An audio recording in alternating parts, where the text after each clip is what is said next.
Just hold me tight, no words I needed.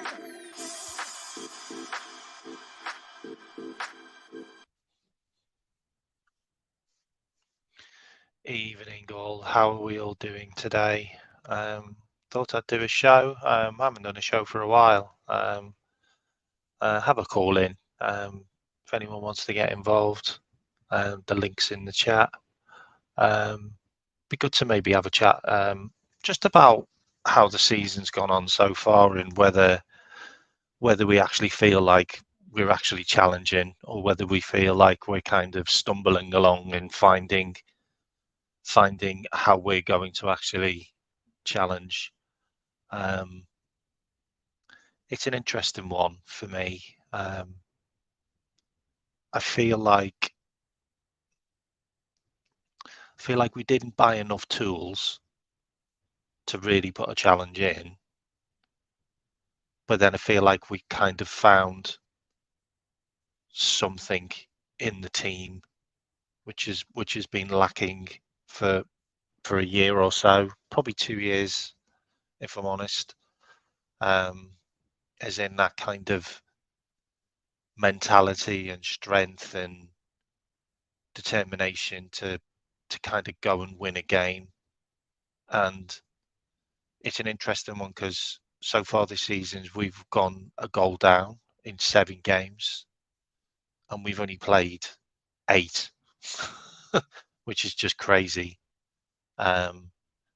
It's interesting because like we keep on persevering with this inverted, big up Paul. We keep on persevering with this inverted role for Trent and now even Gomez is doing it, which is just ridiculous, if you ask me. And we're also kind of trying to shoehorn McAllister into a DM position. I mean, he's not a DM. I mean, right now he looks unhappy. Like he didn't sign for Liverpool to play a position which he doesn't play. Like that's you're asking too much of the lad. Like you've signed a defensive midfielder in Endo. Like if you don't rate him, why did you sign him? Like why did you turn around and say that he's going to be so important? You're going to be my guy. Like you made a big song and dance about this guy. He's absolute garbage. He's not good enough. He's not good enough to play in the Premier League. Never mind Liverpool. I don't think he'll get in many teams, if I'm honest. Not as a defensive midfielder. I don't know. Like we seem to be not playing to our strengths in the first half of most games and conceding a goal and being dominated by teams for the first 15 to 20 minutes in all games. And that's not Premier League winning form. Like that's not going to win you a Premier League. Like eventually you're not going to be able to score that goal. Eventually you're not going to be able to get the equaliser or to get the winner, and then you're going to end up drawing more games. And we suffered this the season when we didn't have any centre backs.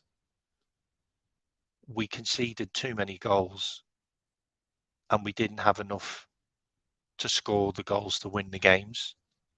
So we were catching up in all of the games. And we can't carry on doing this.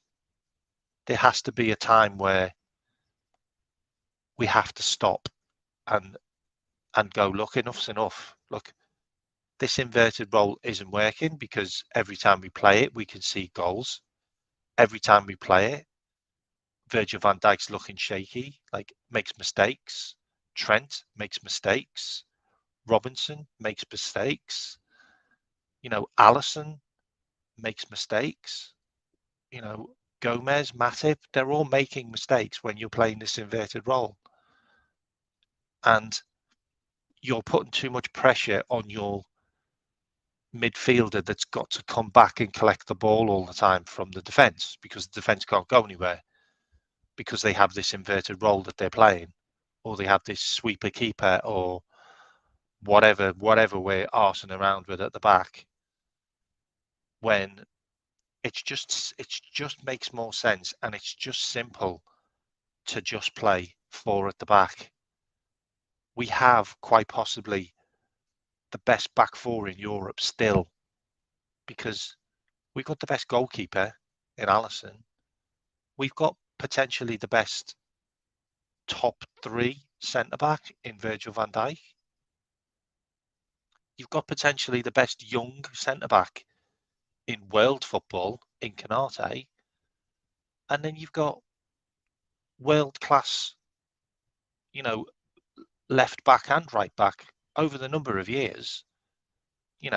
For me, Andy Robinson's probably in the top 3 best left backs in the Premier League era for me.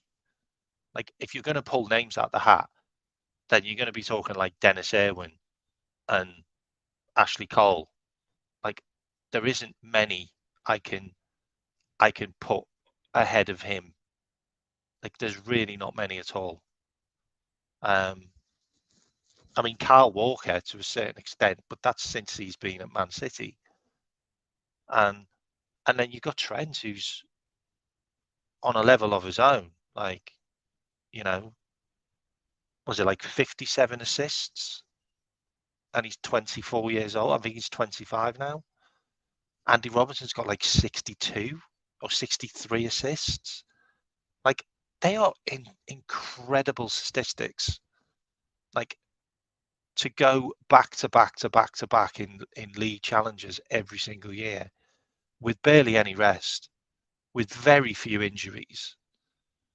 Like, I don't think Andy Robinson's been out for more than 2 games, and Trent maybe 5 games, probably his longest injury at Liverpool, which is recently. I mean, they're incredible statistics, and to carry on putting in 50 plus games a season for the last 6 to 7 years is just monstrous. It is a monstrous amount of workload, and they have no backup. They've never had any backup. Like, I can't think of ever being a player at Liverpool since Andy Robinson and Trent Alexander-Arnold have broke into the first team that's ever pushed them, that's ever made Klopp go, you know what? He's playing better than you right now. Like, there's never, ever been a player to do that. And if you are so far ahead of your challengers in your own team, then, you are the creme de la creme. Like, and why change what's not broken? Like the right back position with Trent has never been broken. Like, the left back position with Robbo has never been broken. Like, tell me when they haven't been providing assists.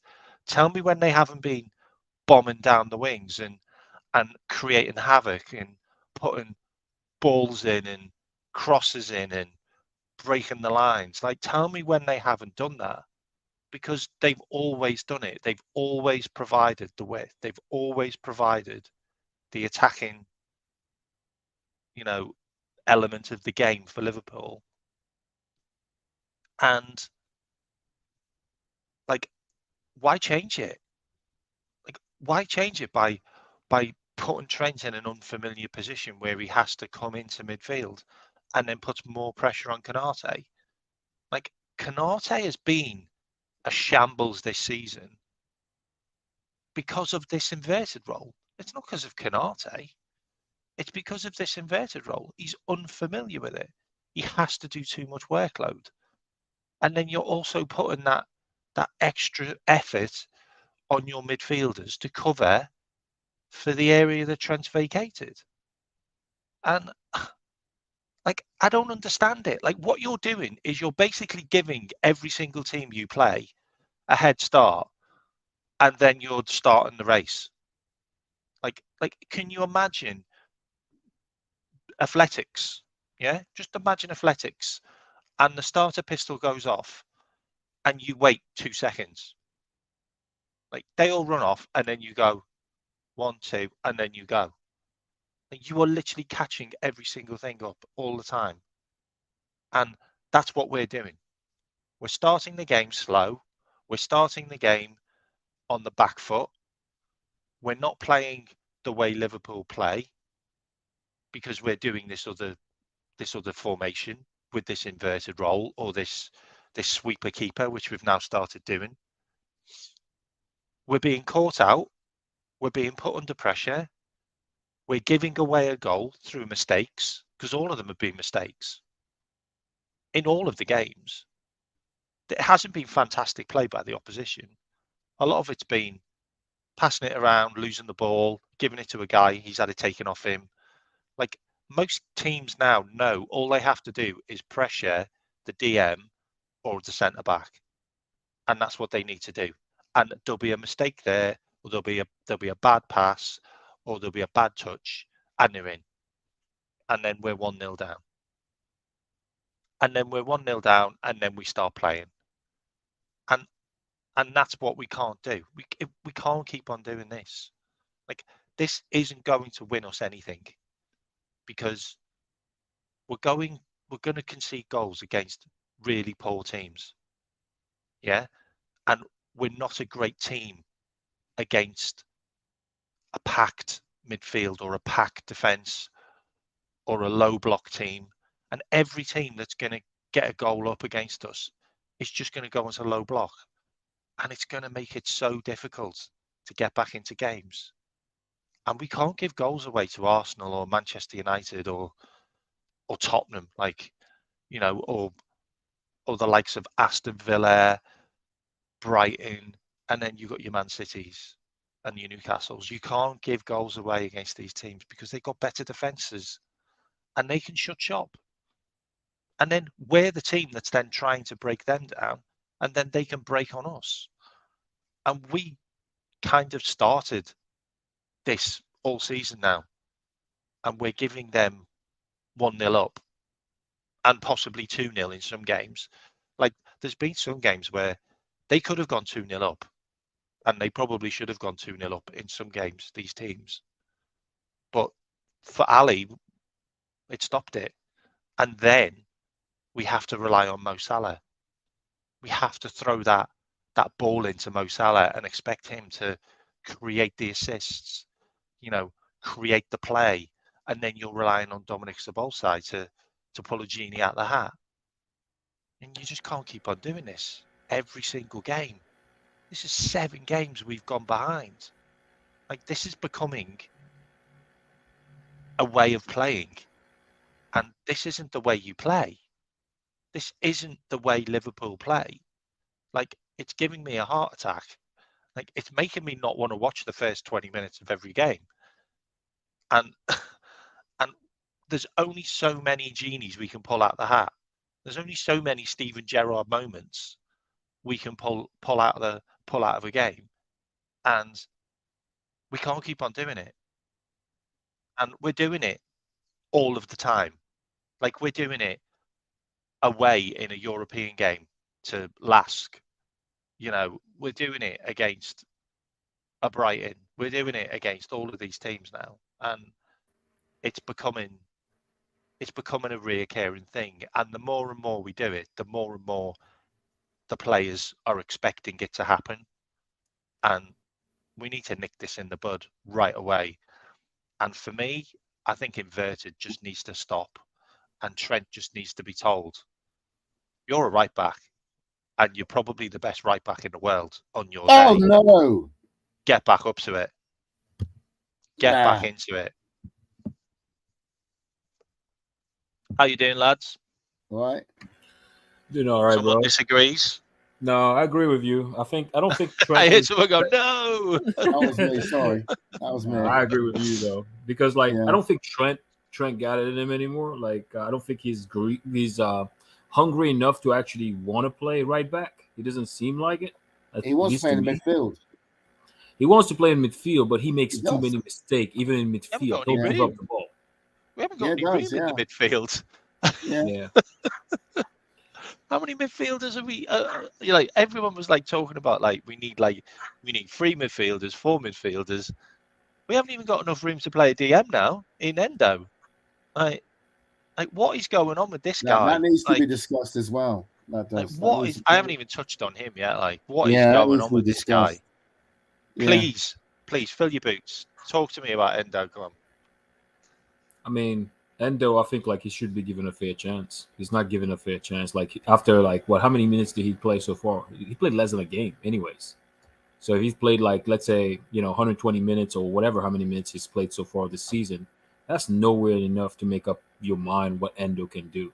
And even on a confidence level, how much confidence do you put in the guy, anyways, to give him 120 minutes or even 150 minutes?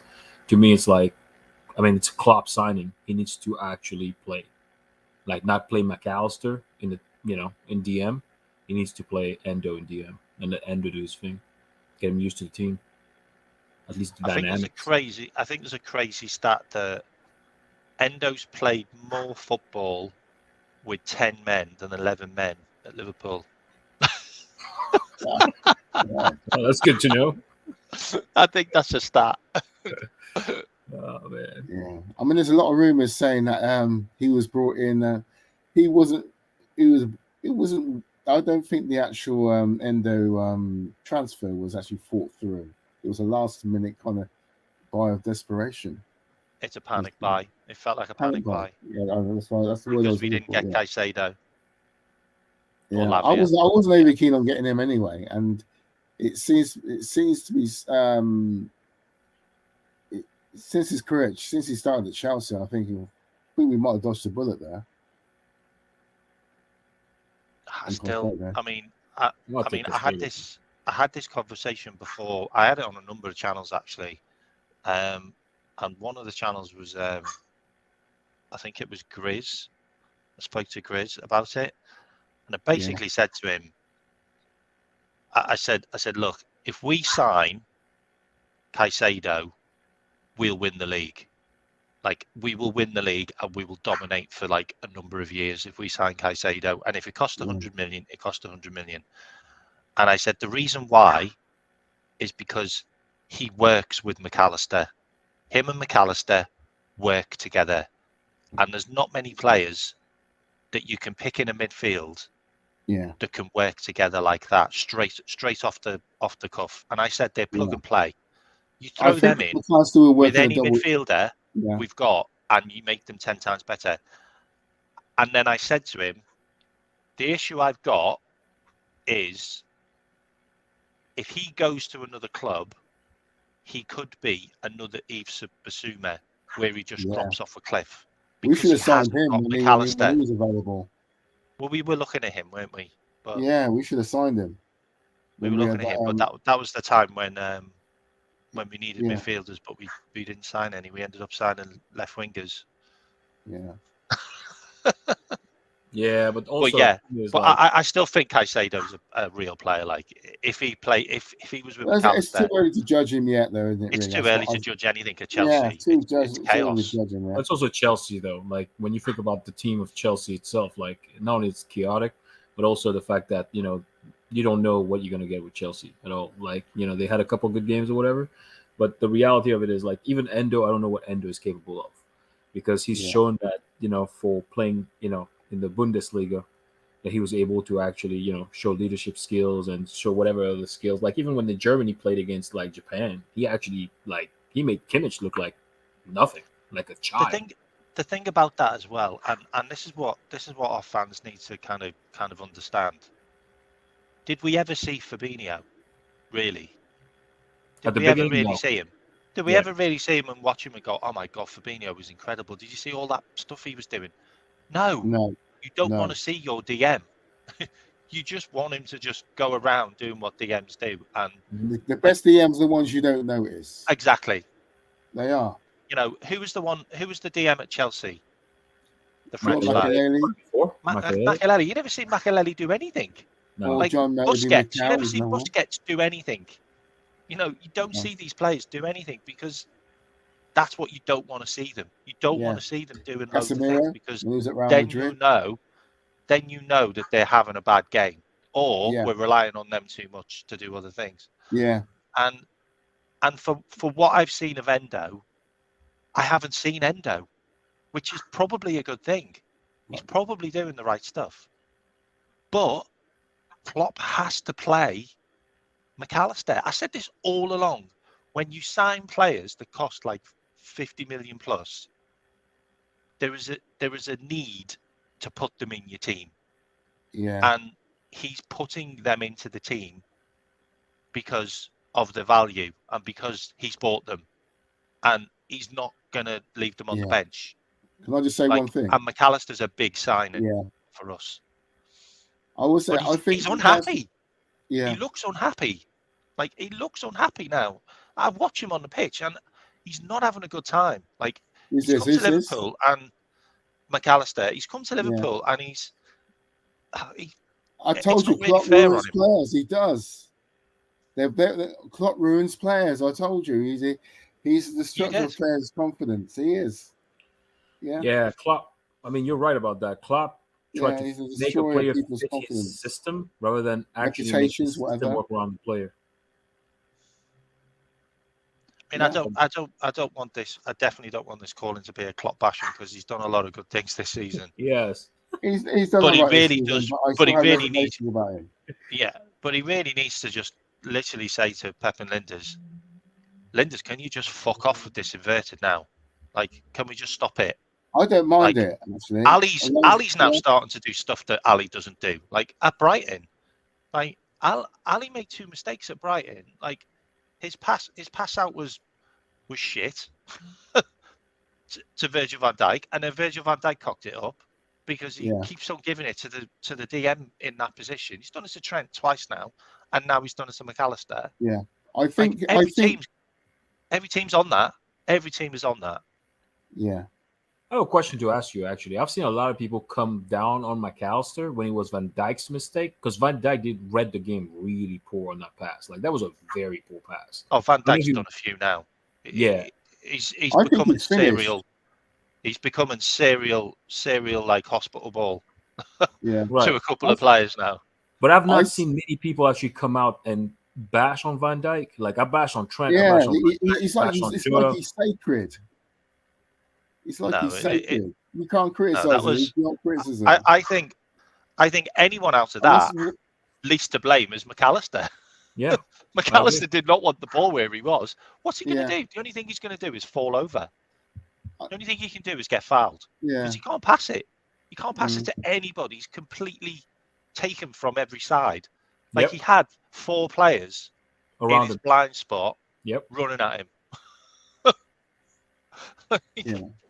I'll tell you an interesting stat as well. I'll tell you an interesting stat about Chelsea, which a lot of people don't know. I know people think that Chelsea are finished and whatever, but Raheem Sterling's had more touches in a penalty area than any other player in world football this season. Did you know that? I did not know that, actually. That is how much they get the ball in the box. Like, they get the ball in the box a lot. They just need someone to stick it in the onion bag. They really do. Like, because they play their left back and right back literally wingers, like forwards. Like, they are so far forward all the time in games. I think Chelsea could be scary, if I'm honest. If they get it together, I think they could be scary because they have got some unbelievable strength and depth. Like they've got Lavia, like, who was he, like 5th choice or something? Like, he would have gone straight in as our DM. I wasn't bothered about us not getting him. I wasn't that bothered. No, but he would have gone straight in as our DM. And he's like 5th choice or something. Like, they've got. Can I just say that? Others. Yeah, can I just say that? I think McAllister would be great in a double pivot Oh with yeah, either Endo or even Gravenberch. but he's the further forward in the pivot. Yeah, yeah. Well, that's right. As a number 8 or something like that, you know. Yeah. And also, I'd like to say that I think I said after Van Dijk's injury, I said he's not going to be the same as he was before his injury. And that You know, was the my thing big is, fear. it was not the fact that he's not the same. I feel like Yeah. Van Dijk physically, I mean, he's getting there. It's mentally. He's making mental mistakes. Like that pass, like there Yeah. was players around McAllister. He just gave the ball up. Like literally gave the ball away. Like, why don't you just It score? remains to be seen, but I have my fears about Van Dijk being what he was before his injury. I think it could be the end for him. I'll give him another year or 2 years. I wouldn't like to see him at us for another couple of years. I'd like to see us moving him on next year. I really would, because I'll give it another year. I can see a really big decline. Yeah. I can see him and Robbo both dropping at the same time. I mean, Robbo's not that far off. Like for the me, one way of solving the Trent and the Robbo problem, we need to get competition. Not send a second-rate left back. We've got a really big rebuild to do in the next year or so as well. Like I know everyone's talking about like, oh yeah, we'll get more midfielders and Salah and all of this stuff. We need to get fullbacks and centre backs. We need to start looking at a centre back seriously because also wingers at this moment in time, Gomez is looking like he's probably going to end up being in the centre back position, like, and that's quite scary for me. Yeah, he's played well this season. Actually, I know he's played great. For me, he's keeping Trent out. Like, yeah, but that's saying a lot though. Out of how Trent is performing. If Gomez can keep him out of the job, like literally Trent's not performing up to level that he's supposed to be performing. Because Trent, we need to get a proper right back who can probably one of the best left back in the world. No, right back. I said this at the start of the season. I said that the biggest dilemma this year is what's Klopp going to do with Trent, because he's going to be a real pain for us, and it's already showing. Like already in the season, he's been at fault for loads of goals. He's not produced enough. He keeps on making that break in. He keeps on running into that inverted position before anyone's even got in a position to vacate his space. Like he just automatically just goes, and then he gets left on the right, and then he starts wandering onto the left hand side. Like have you seen him when he's on the left hand side of midfield? Yeah, like whatever you do, you are so far out the way. You're making the team lopsided. Like I don't know. Like I just think he needs to just be told, look, we're not Gareth Southgate. Like Gareth Southgate's shit. Like you're playing for Jurgen Klopp. You've won a lot under Klopp. You've challenged a lot under Klopp. Like he knows the best place to have you, and it's there. You can't be reinventing your position in a team when you're 25 years old, mate. You can't. You can't be learning a new role when you're 25. Like you've been playing right back since you were 18 in the Liverpool team. Like suck it up and just get there. Otherwise, you should never been right back in the first place, in my personal opinion. No, we shouldn't have. But it was because of the injury to Klein, wasn't it? And he did get shot in that position. Yeah, I agree. But we can't. We've got a real chance to challenge this year, because I feel like Man City are having a bit of a hangover. The hangover we had when we went for the quad. And it's really interesting as well, because Pep actually said it. Like he said, I've had to get rid of all those players because they haven't got it in them to go again. Like we haven't got the mentality to go again. Like and it looks like they're struggling. And it looks like because they've reinvented their team just to work for Haaland, if he doesn't play well, or if he doesn't score, they don't have enough there. Where I think we've got goals all over the park, but we just need to get players into those positions more. I want to ask you a question, okay? Like in general, most Liverpool fan, I've heard a lot of people bash on Nunes and always focus on like what chances he missed, but I've never seen many people bash on how many chances actually Haaland misses during the course of every game that he starts, or anybody else, like any other fans. You get what I mean? Like it seems like they're looking for a reason to actually criticize some of the players. Like me, for example, like I look at the overall performance. I don't only look at your goal that you score. Like for example, if I was looking at Endo or anybody else on the team, it would be based on their overall performance, like how many mistakes they made, how much did they contribute, how much they track back when they lost the ball. Like for example, for Trent, the reason why I get on Trent is because Trent doesn't show the heart to actually track back. Like you barely see him track back. If he loses the ball, he's not going to track back. He's just not. Like he's going to give up. He's not going to run. He's not going to go, try to make something happen one way or the other. And that's my biggest issue with Trent. But whereas like other players that we have on the team, like for example, like Nunes fights all the time. You know what I mean? He'll fight for the ball. He'll fight. Hello, Albert. Long time no see, Albert. Long time. He'll. Yeah, carry on, Frank. Carry on, mate. He might not score, but he'll create enough chaos on the pitch to actually make up for his performance. Does that make sense, though? Yeah, it does. It does. Whereas you have other players like Jota, for example, he might not appear the whole fucking game, and then eventually he just score one goal, like randomly or whatever. You know what I mean? Like it's tap in, and it's like, oh, Jota had a good game. No, he didn't have a good game. He was not there most of the game. He just scored a tap in, dude. Like, I think with the Jota thing, I think we all kind of understand now that Jota isn't part of the way the team play. He's the end product, like in games. Like he's always going to be that guy that just has an absolute stinker of a game. Like the amount of games I've seen him play this season, and he's genuinely looked drunk.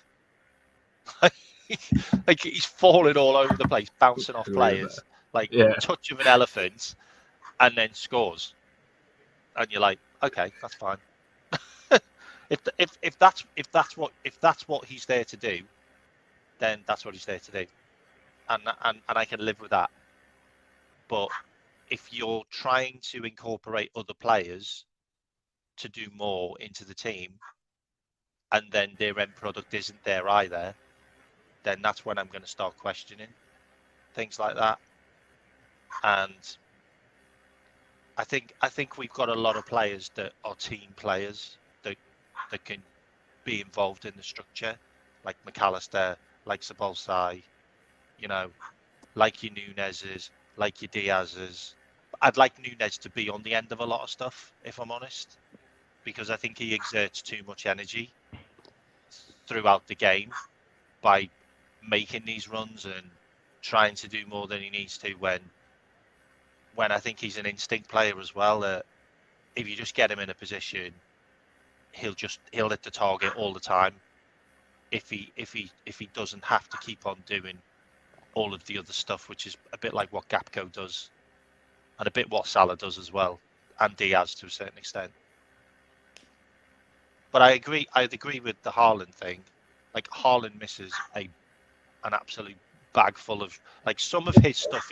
You could do a clip reel of what he's missed this season. Yeah, in games, and some of them are hilarious. Like, I mean, like open goal, tap in, and spooned it wide, like over the bar. Like, honestly, some of them, like, he's basically, like, this season, he's been 50% Andy Robinson in front of goal.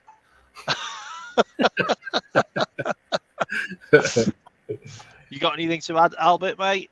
It's been a while. Well, yeah. It's been a while. It's been a while. Yeah. I forgot England played tonight, didn't they? I haven't had the score because I was watching the 1-0. England won 1-0. Yeah. Ollie Watkins. Oh, okay. I'm glad Ollie Watkins got a game. But they I bet they played like a B side, right? Yeah. We played the B side, but Pickford probably still played. Yeah, I watched. No, actually, Pickford didn't play. I think it was. I'm not too sure whether it's what's that guy's name who plays for Arsenal? Ramsdale. Ramsdale, Pope. Or it was someone else.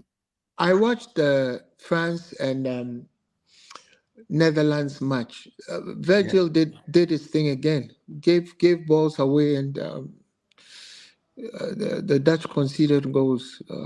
Virg, man. Well, he's I now told you he's now done. starting to blame the fact that we're playing too many games now, isn't he? So that's going to Well, so be something. so that should be the cue for the manager to make sure that he gets in some able replacements, because it would appear that he has to rest him for some games. Maybe he's right, maybe he's wrong, but he seems he's lost a yard or two. But because today's match he didn't run. He wasn't until the coach brought in some reinforcements. He actually brought in Van der Ven, and brought in Jeremy Frimpong. He just the Dutch just weren't doing anything. But anyway, that was just a comment. By the way, what we need right now,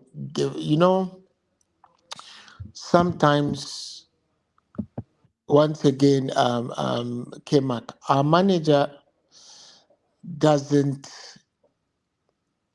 I don't want to say he doesn't listen, but I don't know who should be saying anything to him. But then we He's should struggling. have gotten in a centre back who's also left-sided. This thing had been said over and over and over again. I mean, who knew that Robertson was going to get injured? So are we now, instead of doing that, there's been a concentration on renewing Simicas's We should let him go. We should not renew his contract. well, We he's should- done it already. Yeah, I know. He should be showing a fucking And game. bringing in Luke Chambers.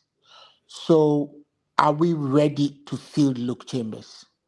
I don't think he's good enough.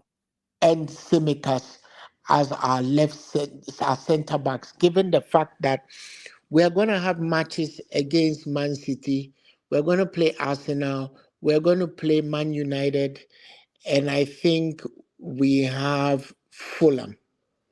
Is it Fulham? Yeah, we have those. Are we confident enough, seeing that we don't? Because I honestly, anybody who has an eye or who was watching the game Scotland played will know that Robertson is out. At least he's out for a month. Maybe 2, maybe 3. Who knows? I mean, if he's fractured. So I had a look into that as well.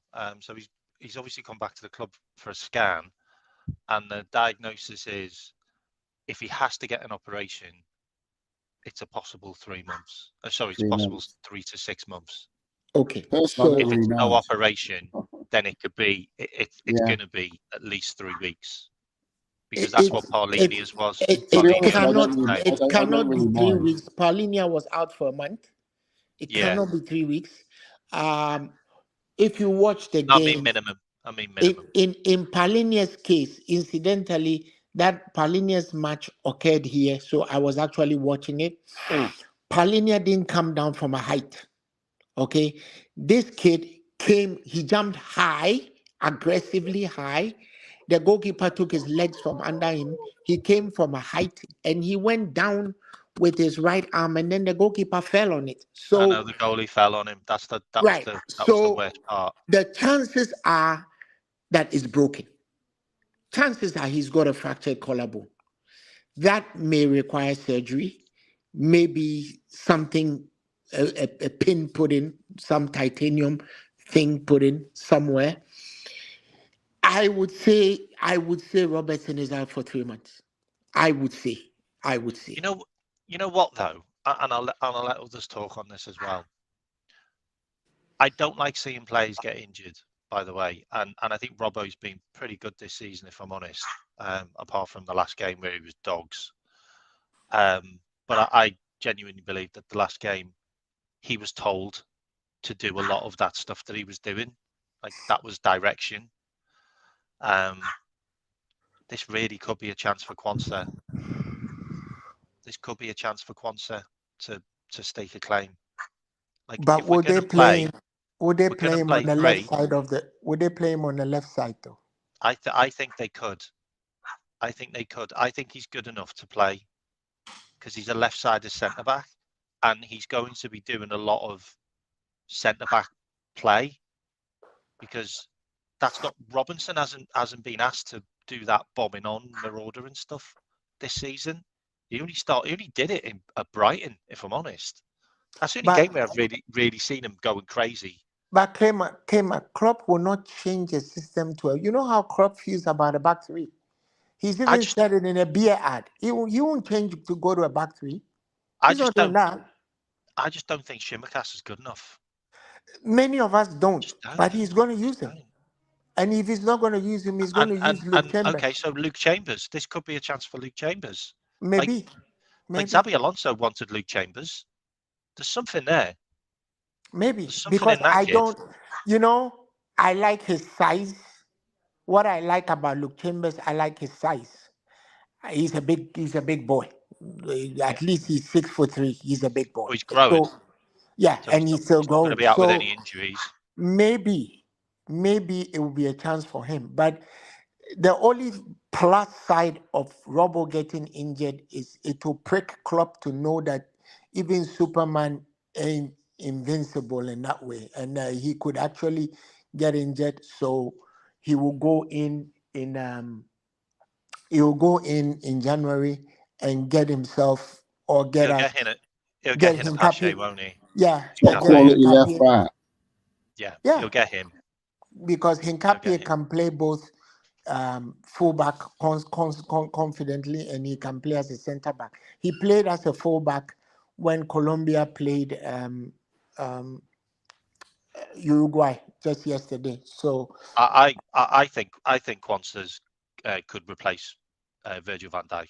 I'm honestly, I've never been so impressed with a player coming into Liverpool's team. Agree. This guy very easily he is a monster. He's a good player. I think that Klopp should explore the partnership between him and Konate because they are the future. Maybe now is a good time to start. I was even told today, I don't know how true it is, so I stand for correction, that Joe Gomez came into Liverpool and was playing as a left back. I don't know how true that is. Yeah, he did. Right. So maybe Gomez started as a left back when he was. When did we sign him? When he was 18 or 17. Yeah. So maybe he will reprise that role. Who knows? But we are in a spot of bother right now because our whole season could be derailed by Robertson's injury. Our whole season, and all that will happen is that Klopp will find an excuse and say, "This is what happened." And so but when you plan, you fail to plan. I've had it up here with fucking excuses. It doesn't matter. Yeah, for me, like all you do is you just switch to a back three, and we've got loads of centre backs. But when he switches to a back three, when he switches to a back three, it means he's giving up somebody in the midfield. That's the problem. So he's going to have to either give up a player in the midfield or give up one of his attackers. And there's something he won't do. He just won't do it. I don't think we've been too bad when it's been Núñez and Salah. Like, I don't think that's a bad partnership. I don't think that's a bad partnership at all. I was one of the people who had always been advocating that we should play 3-4-3, not even 3-5-2. We should simply go 3-4-3. I think we are good enough to go 3-4-3 if we play with a double pivot and we play with Trent on the right, like a Tsimikas or something on the left, 3 centre backs, and we have 3 in front. We are capable. I think Diaz can play deep midfield. I actually think he's a better player. He did so yesterday for Colombia. He plays really well in that position. Yeah. So it's something we can do if we want to do it, but I don't think our manager wants to do it. Even play Curtis there if you need to. Like Curtis can do it. The concept of playing 3 centre backs, 4 across the midfield and 3 in front, and actually, given the fact that we have so much firepower, That is even something that suits us more, and given that Alexis is not so comfortable as the lone midfielder, playing a pivot will be very good with those two. And what it does is it actually gives Trent the opportunity to do all the things he's always wanted to do with cover. It allows Simicas to be able to go forward and put in those crosses that he's good for. Because today he put in a cross that Greece scored from. Greece beat Ireland 2-0 just a few seconds ago. So yeah, he can, that can be Do done. you think Tsimikas is a better defender than Robbo? No, I think he's better going forward. Okay. Well, He that's the times his problem, runs better. He takes better free kicks. He puts in better That's the crosses. problem. Yeah, That's the problem. but We with the don't really defense, need I that. want a fullback who can both defend, can do his job as a defender, and do his job, and also provide. well, then you should going forward. go Has and buy. Klopp ever played a 3? You Has should go Klopp and ever buy played a Pervis 3? Estupinian. You should buy Estupinian. Yeah, he's a left back though. I He'd think be a he's good replacement fantastic. for Roberts. He's Now, fantastic. I think we all here agree that Klopp is not going to change the system one way or the other. Like, he's not going to change that. He's stuck not going to change with it. anything. He's not going to change anything. Yeah, so whether he gets a player or not, that's going to be up to Klopp. He might go and get another winger. Who knows? But I mean, Frank, do you remember that season where we lost all our defenders? Yeah, I remember that. And he still didn't change it. What he did is he just played the midfielders there.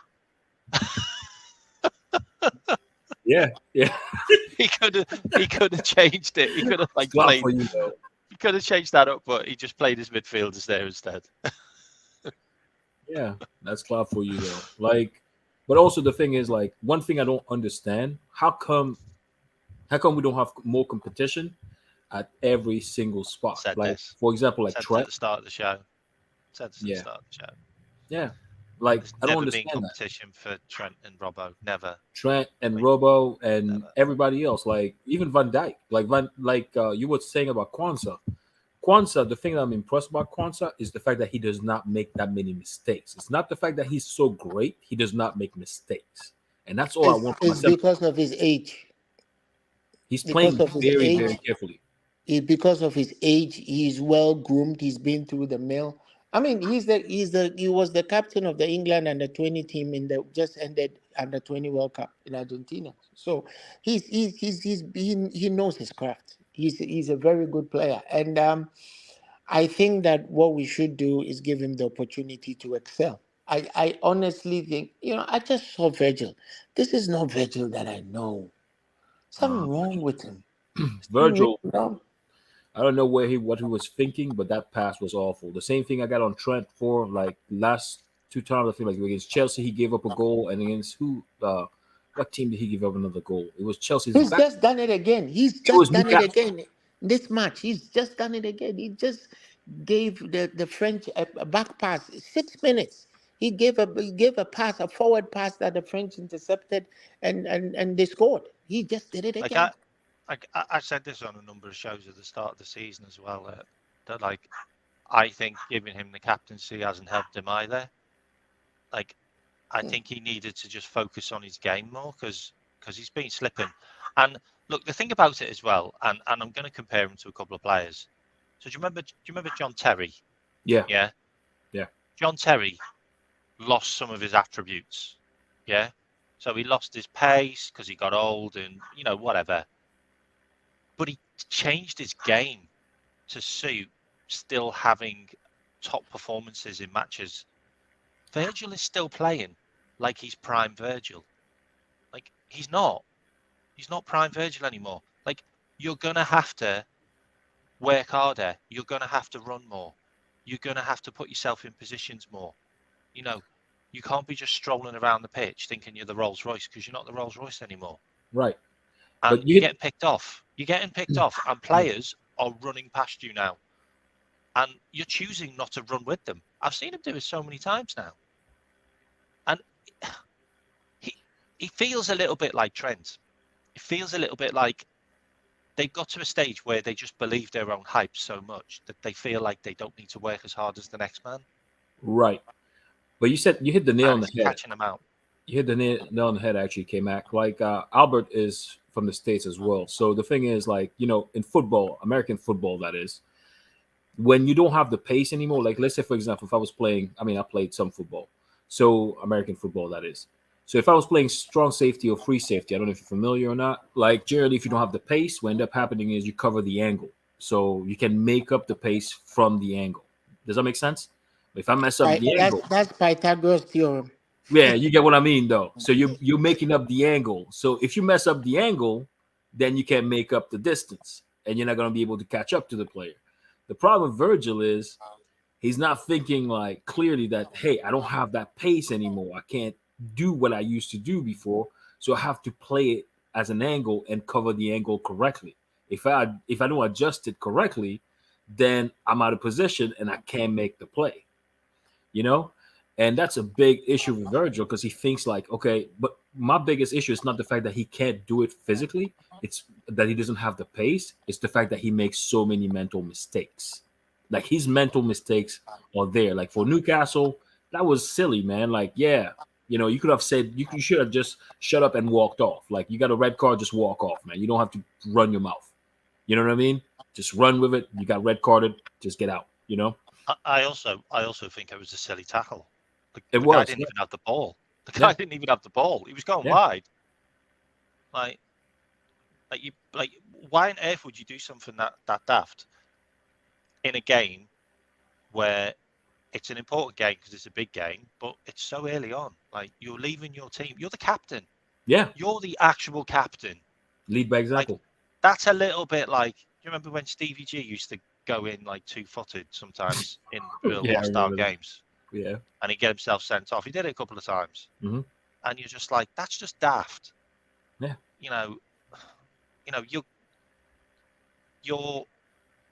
You're being too involved, or you're not thinking. You're either not thinking or you're overthinking. I can't really think of how I'm trying to say it, but it's basically, it feels like he's got too much on his plate, and I just think giving him the captaincy was a bad idea. Like I just felt like Ali should have been the captain for me. Ali and Salah. Ali or Salah. Yeah. I just think those two, it's just like water off a duck's back. Like, it really is. Like, and they're chill mode as well. Like, and the fact that they are so ahead of other people, like Ali is like a goalkeeper and a half away from other goalkeepers have got to work like 10 times harder to be as good as him. You know what I mean? He is truly world class, like by a long stretch. Like what he does. He's gifted. Yeah, Yes. seriously, like, and Salah's exactly the same. Like they are so talented and so ahead of everybody else in their positions that giving them a captaincy is just it's warranted. not an issue. Yeah, it's warranted. But the thing is, what also baffles me though? Like one thing that really baffles me, people talk about replacing Salah. This dude's guaranteeing you 20 goals and 20 assists almost every season. Almost every season. Who are you going to replace him with for the price? What, you're going to spend 200 million on who? Mbappe? You're going to have to reinvent the team. You're going to have to reinvent the team. Thing is, you're going to need a new manager. There is need a new manager if Salah goes. There is no replacing. There is absolutely no replacing Salah. All those people who keep saying things like, Let him go. replace him. It's good money to collect. What are you going to do? If you collect the money, who are you going to buy? I've heard all the names that are being mentioned, and the important thing is, so if you remove Salah, if Salah is not there anymore, okay. So what have we done? His minimum 30 goal involvement and more, because the 32 goal involvement was on a bad season, was a season we all said was bad. So if you remove him, what happens? Don't also forget his telepathic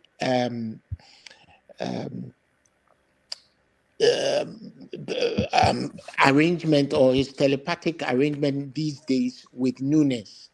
because they are both like Nunes is giving him assists, he's giving Nunes assists. You remove that, who are you going to bring to fill that spot? I mean, the best thing to do is just to renew his contract and let him stay, because you see, for going to the Middle East, that contract is still going to be there when Salah is 36. It's still going to be there. Yeah. The plan for the Saudi Arabians to host the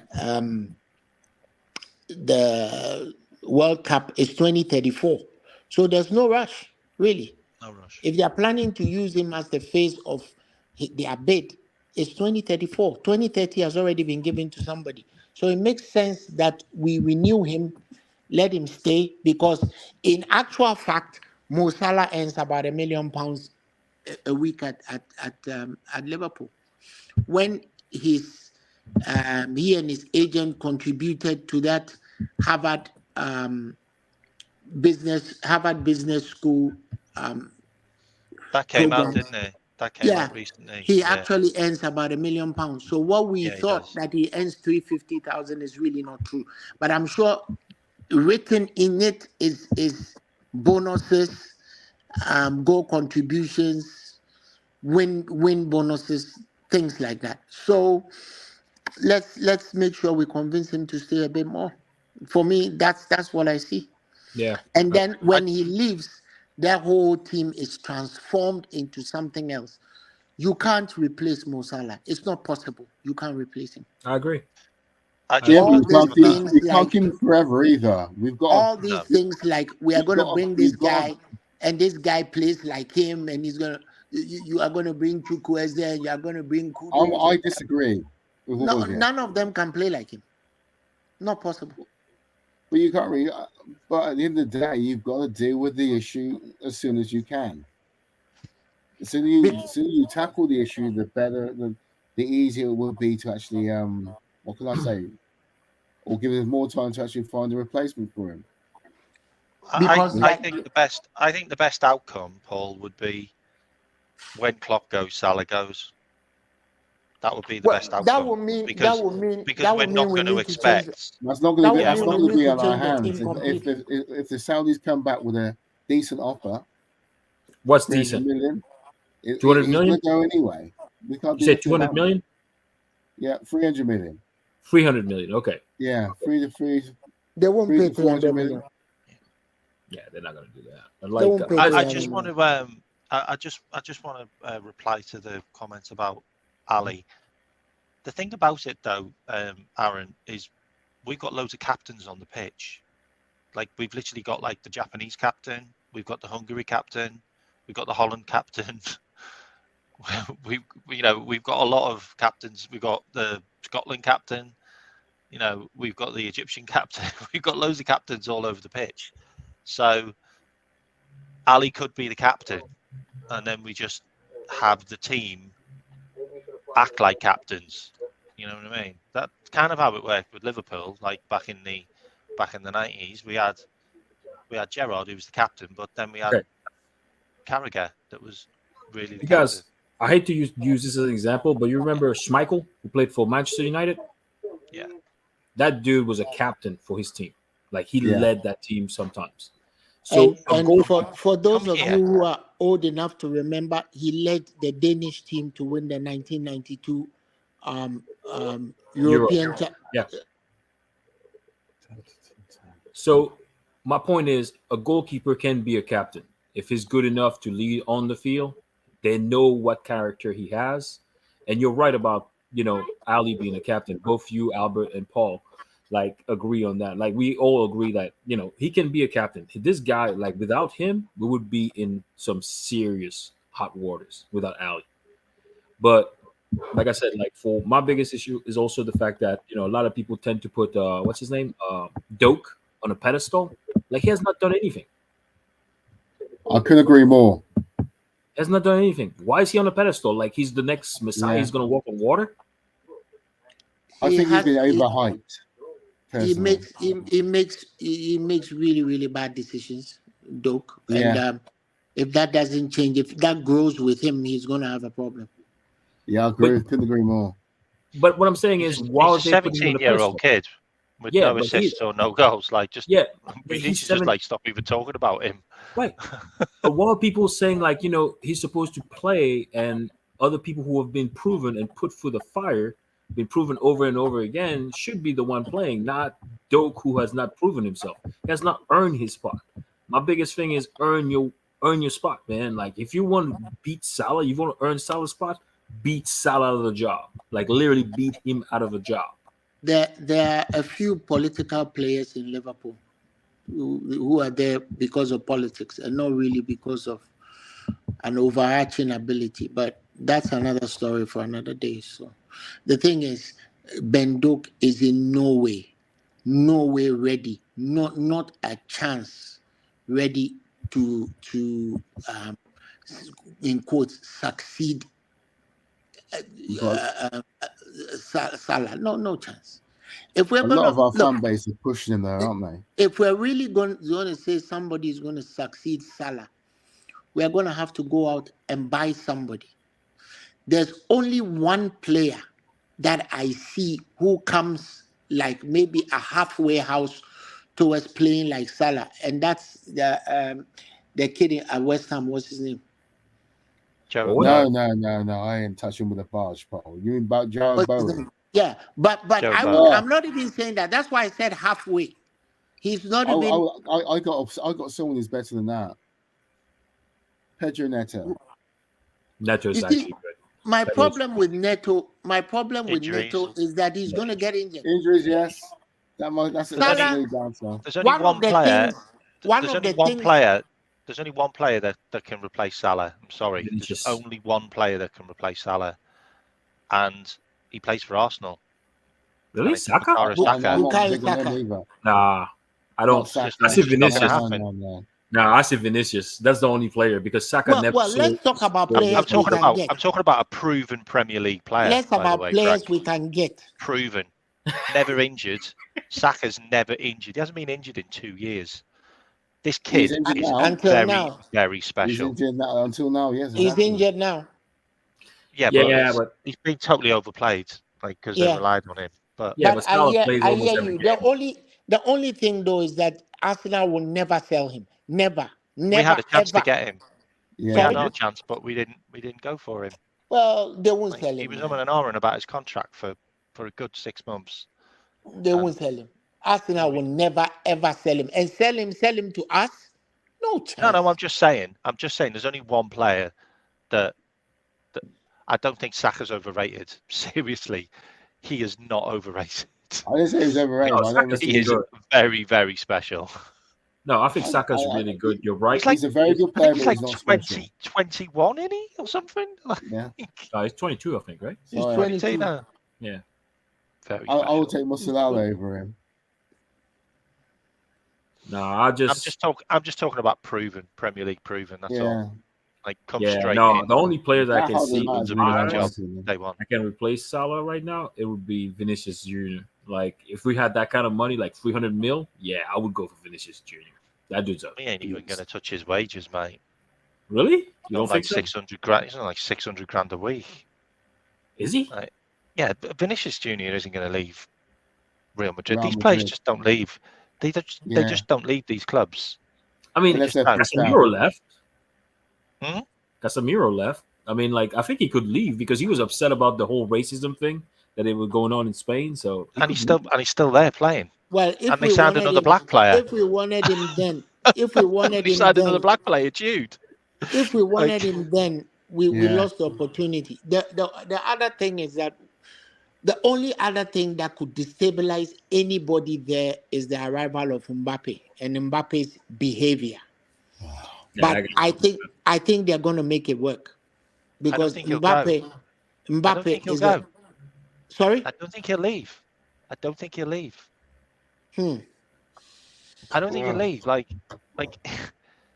he's on the board of directors. Like his mum's on the board of directors. He basically picked the team. Like he bought all the strikers and sold the Messi and Neymar because he didn't like the competition and he wants to play with his mates. Like this guy is basically playing Football Manager in real life. You He you is. honestly, but Like, he has told them he's literally, not. like he literally picked, like he literally said, "I'm leaving if you Wow. don't sign Dembele, my mate, and Koulibaly, whatever his name is. I can't remember his name. Kolomwani. Koulibaly from the German team. Like literally, if you don't sign my mates, I'm off." So they signed his mates. It's wild. He literally got rid of like all of the foreign players. Like, have you not seen what he's done to PSG? It's insane. Like this guy's playing Football Manager in real life. Like, and also, he never gets subbed, no matter how bad a game he's having, because he chooses whether he comes off or not. Did you know that? I did not know that actually. Did you know that he has some kind of clause in his contract which says he's never subbed. He's never subbed, and he can also play where he wants. You need to look into this stuff, man, because Mbappe has literally got PSG wrapped around his finger. Yeah, no one should be bigger than the club. But the He's thing going is, Yeah, I agree. nowhere. Yeah, but if No the one. club's nothing, if the club's basically winning the Farmers League, and like, you know what I mean? They can win it without him. competing. They're never competing for anything really, apart from. I I mean, would they sell only him. won the league. They only won the league last season by like 2 points or something. By the way, Yeah, so no, they're not infallible in their own league, but he has just so much power. Like his mum's on the board. Like that's just it's nuts. I'm sorry, that's just nuts. Like it just couldn't happen it couldn't happen at our club. no. That's like something you'd see at Arsenal Oh, yeah. with Wenger. Back in the day with Wenger. I mean, even Wenger, like he had more common sense than that. He had a good. No, but team. that was like the thing with Arsenal, wasn't it? Where they had like, remember they had all those players that they just wanted to get rid of and they couldn't. Remember, and they like signed them up on contracts and they wouldn't leave and stuff like that. You know, guys, what's gonna be wild though? Ozil. You know what's gonna be really wild though, K-Mac, and everybody else here, Paul and Albert. Like when Chelsea actually, like all those players that signed on 7-8 year deals, actually come back and crash and burn. What are they gonna do? You know the thing about Chelsea, they are, for me, they've got some kind of hoodoo with knee ligaments. The amount of players they lose with ACLs is just unreal. And Caicedo had an ACL when he was like 16, by the way, in case you didn't know that. Oh, I didn't know that. They've got so many players that have got ACLs or had previous ACLs. And for me, you're rolling the dice. Like you're rolling the dice in a world right now where you've taken the jabbity jabs. I'm not going to say it on the channel in case you get banned. But you're taking the jabbity jabs and you're affecting your immune system and you're affecting your way of healing. And with so many injuries in players and sportsmen at the moment, like I honestly, Chelsea, I worry for Chelsea because they could lose loads of players with ACLs because they've all had ACLs. Like what was Fofana's out, their new guys out, Reece James is out, Chilwell's out. Who's the other guy they signed from? Chimawenka's out. Like, who's the other guy they signed from Leipzig? And Cuckoo? And Cuckoo's out. Like, honestly, literally every player are out with knee injuries for them. It's insane. It's insane. Albert, you muted, man. You're muted. You're still muted. Yeah, you're still muted, Albert. You're still muted. I said Badiashile is out. Reese is in and out as always. Yeah.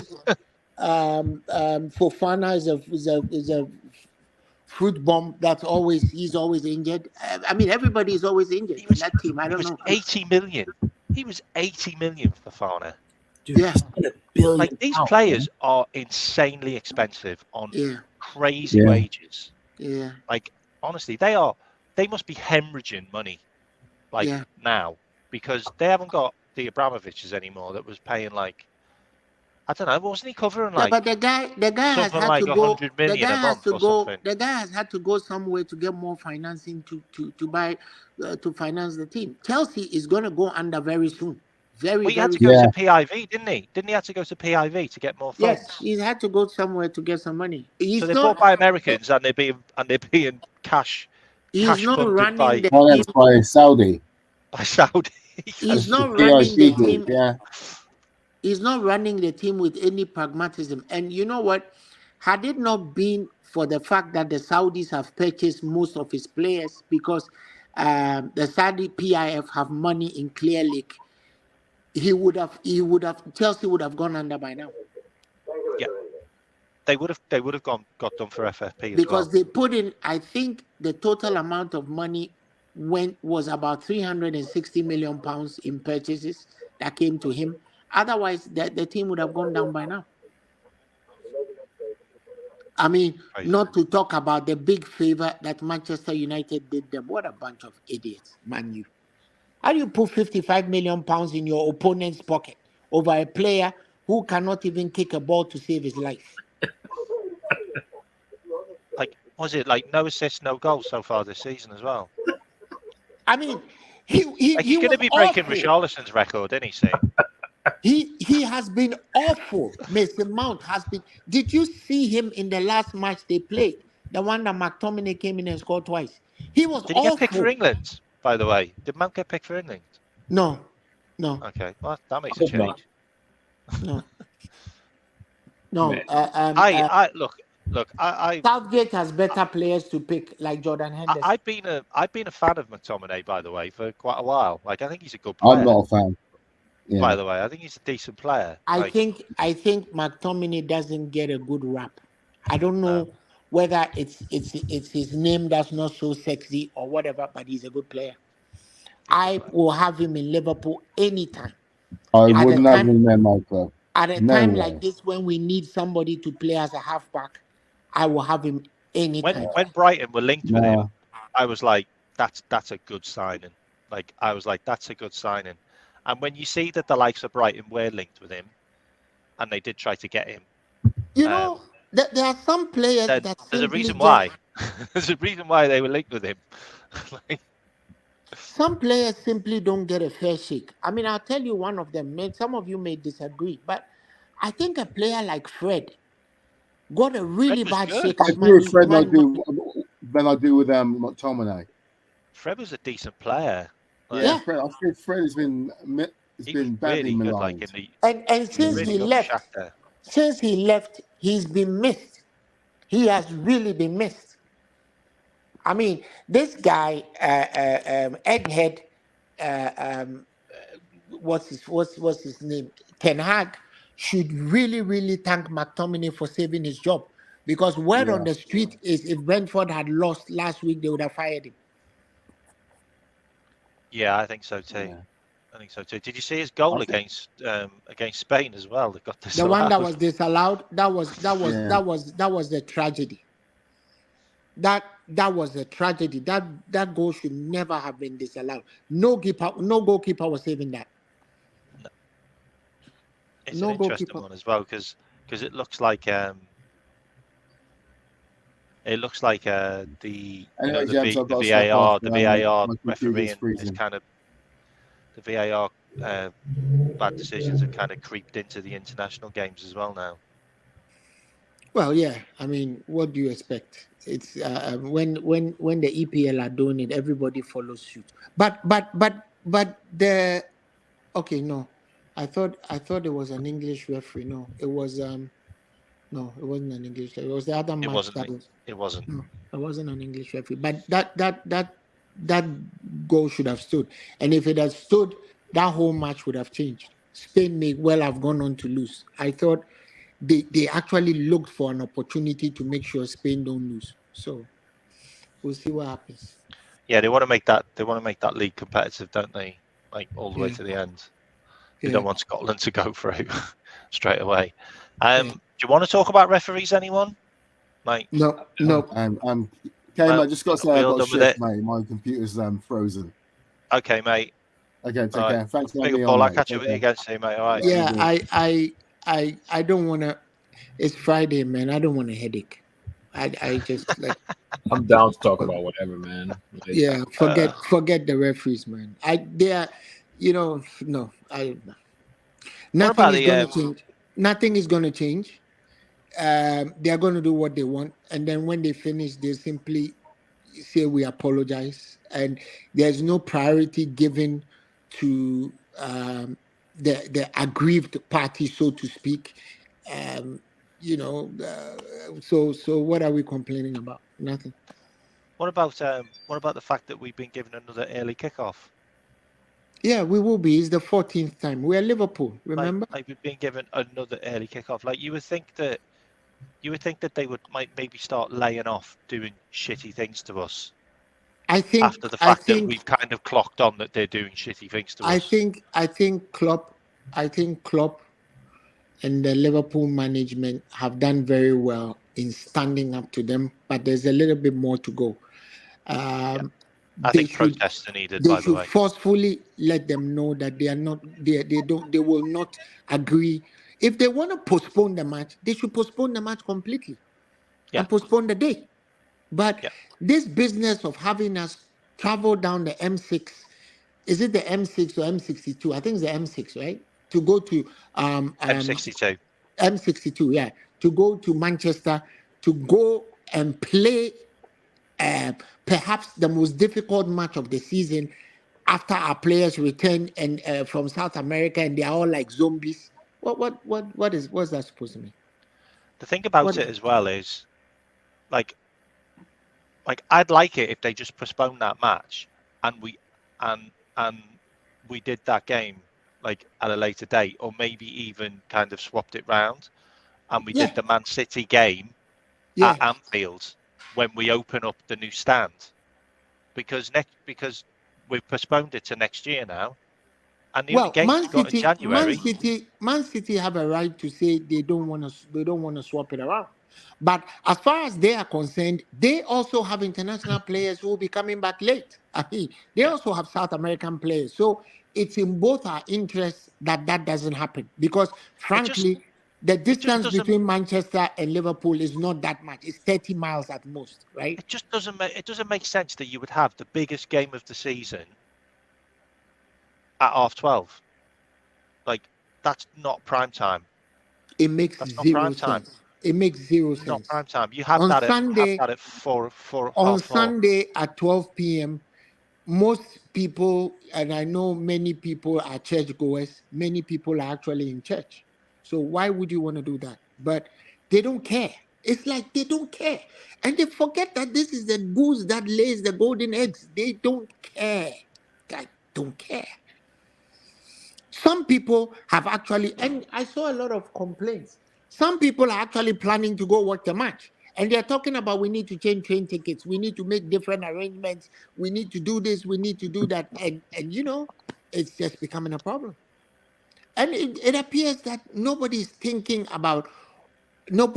seems to be thinking about the people who matter most in it, i.e., the fans and then the players. Somebody just they just get up and say, "Oh, Manchester police or the local authorities in Manchester have complained about the time." Where were you at the beginning of the season when the schedule was being done? Where were you? I mean, how couldn't you have communicated to them that, look, there are certain matches that we simply cannot deal with if you play it at a certain time because, hey, it's turning dark, yada, yada, yada. Why would you not want to do that? You Just wait do it till at 2 o'clock then. Do it at 2 Yeah. o'clock. They do 2 o'clock kickoffs on a Sunday. If you can't do it, just postpone it. But It's just to shit. do it, It's just getting screwed over again. yeah. That's what it And is. Klopp explained it in a press conference that, look, I don't mind playing it later, but when I'm about to bring out the boys, there's a certain time they need to wake up. There's a certain time they need to eat their breakfast. There's a certain time that we need to do things, and that the hours difference makes a big, big, big difference. So, and he was right. Well, you look But- at the last international break when we had that game, and McAllister. McAllister was McAllister. basically just a walking zombie, and everybody else was rested. McAllister was still in Ecuador. It's literally going to it's going to be a game as well where a lot of the teams aren't going to play their best players from the start because they're going to be jet lagged. So Well, given what it's happened, crazy. I mean, I hope McAllister is bloody playing Peru again. given what That'd happened, be crazy. you definitely can't play McAllister as the holding player, because if you play him as the holding No. player, we'll be down 4-0 by the end of the first half. But I actually wanted to talk about Man City as well because I feel like they've got a bit of a hangover like we had when we went for the quad. I actually want to get Gags in on this. Big up, Gags. What are you saying, man? You all right? Yeah, good mate. Gagandip, Yeah, how I are feel you? like I'm good, man. Good uncle. I feel like Man City have got a bit of a hangover, and I also feel like I feel like they might spend big in January as well, because I think they kind of realised that their squad isn't as big as it used to be. If that makes sense, and they're having to play a lot more kids. I mean the Lewis, what's his name? Was it Rico Lewis? Rico Lewis, yeah. I mean he is he's something special him as well, like and yeah, and Alvarez as well is just special player, and obviously Foden's getting more game time as well now. But yeah, I feel like Man City probably will spend again, probably in midfield, if I'm honest, in But January. Man City's problem is very simple to decipher. They've lost 3 very important players, at least at the moment. They've lost Kevin De Bruyne, who is basically Haaland's kryptonite. Gundogan is gone, and Gundogan was their He was clutch man. massive. He's a was their massive clutch Him and miss. Mahrez. And And him and Mahrez Mahrez, is- thank you guys. Mahrez is literally your bench. Like every time you bring him on. So Yeah. with that, I don't even want to talk about Laporte, but I with think he that, was important as well.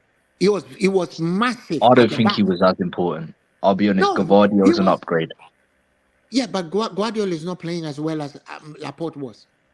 You see, sometimes we hanker about players. For example, Guardiola, for me, even though I think he's a very good player, I thought he was massively overpriced. I mean, frankly, if you ask me, of the left-sided centre backs who are coming up, I think the best one is the Benfica boy, Andre Silva. He is absolutely the best one. Hincapie is also very good. Ignacio is very good, and I'm surprised we didn't get Ignacio. But they are all half the price that Guardiola was, and I think Guardiola was more or less made up by the media. But that's another topic for another day.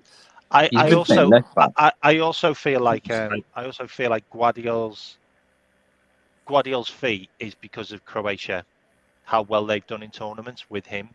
Yes, Like that's he's true. on the massive stage and he's performing like an absolute warrior. I mean, I feel like Guardiola's still quite raw, by the way. Like he looks raw. Yeah. He looks is rash. raw. He is looks raw. I'll rash. tell you. He looks like he's got a red I'll card tell in you him. 2 times why that showed in the World Cup. The way he was 10 in, out, right center, left center by Messi, and then in the Champions League when he was playing for RB Leipzig, what they did to him in the 6-0 I knew you were loss. going to say that. Yeah. So I think that for me, going for one of there are about 4 or 5 of them who are out there who are really, really, really good.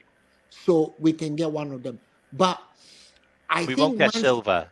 We Yeah. won't get Andre Silva, by the way. we will get Hincapie. No, I- we won't get Silva because Silva wants to be the Benfica captain. That's his dream. And I don't think he's impressed by the Premier League, by the way. Like he's done interviews and that, by the way. You can check this out. And he's not that fussed about the Premier League. Money changes people's heads. It switches people's heads around. I think he'll go to Barcelona or Real Madrid. Barcelona Eventually. can't afford him. Barcelona can't buy any player. They just can't. The last Well, they player just they ask bought was players to do pay cuts now, don't they? the last player they bought was Romeo Oreo. That's the last Gags, player. do you What, want from to Southampton? do you want to jump in, mate, and Yeah, have Gags, go a ahead. little chat, man? Well, what the topic on what the Whatever Man you City want, topic? mate. Whatever you want, mate. Whatever you want. Well, the thing with the Man City thing is what they've replaced, what they've lost. They're pretty much downgrades. Like replacing Kovacic with Gundogan, Kovacic is a completely different player to Gundogan. He's a ball carrier, right?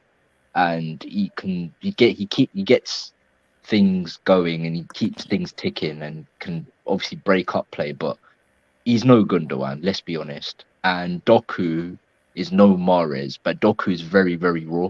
And he's not really, and I think but that will come with age, and he needs to kind of work on his end product. That's probably the two things that kind of hurt Man City. And the one thing I think you touched upon about them having a big squad, Man City never really had a big squad. The difference is they had players of quality, not quantity, like on the bench. But those two going has kind of like impacted them massively. But the one I don't really worry about City because City tend to start slow, and Pep does this weird thing where he just tinkers and experiments, but he does just enough so he's in and around near the top with like 5-6 points deficit. But then he kind of sorts himself out and wakes up and be like, "What the hell am I doing? This is what needs to happen. We're gonna play this way. These players are playing, and they're just gonna, and we are gonna win, and we're gonna dominate." And then come January, February, the proof is in the pudding for the last 3-4 years. When January hits, the turn of the year, they just switch it on, go on 20-game unbeaten runs, and just run away with the league. And I pretty much see the same thing happening. And they have an incentive to be the first club to do a 4P. Yeah, I kind of disagree with that actually, to be honest, Gags, because the fact that Man City has a lot of depth. Like you look at midfield alone, they have a lot of depth in comparison to us, some of the other top tier team. They could plug someone in right now. Like if Haaland buried some of the chances that he had, they would have won most of their games, if not all their games. But no one's really creating for Haaland like that, though. No, Let's but be honest. he's getting De a lot of Bruyne is chances. their chief creator. No, he was what I'm saying is isolated he's against still Arsenal. getting chances. That's what you're missing. He's still getting chances. He's not burying the But chances. nowhere near as much. It doesn't matter how many more chances he's getting. He's still getting chances. If he buried them, they wouldn't be having that problem. I'll be honest. Did he really get many chances against Arsenal? I don't think he did. I think he was pretty much starving the whole game, and Gabriel and Saliba just shut him out. I'll be honest. He did not get a sniff against Arsenal. Missing KDB. He's missing a creator. He needs Yeah, creator. he's He's missing an KDB. old-fashioned number 9. Okay. I'll tell you who he's missing. He's missing Jack Grealish. Jack Grealish does so much for that Man City team. Like I got pelters for this as well. Like last year, they've never won the treble without Jack Grealish. Oh yeah, facts.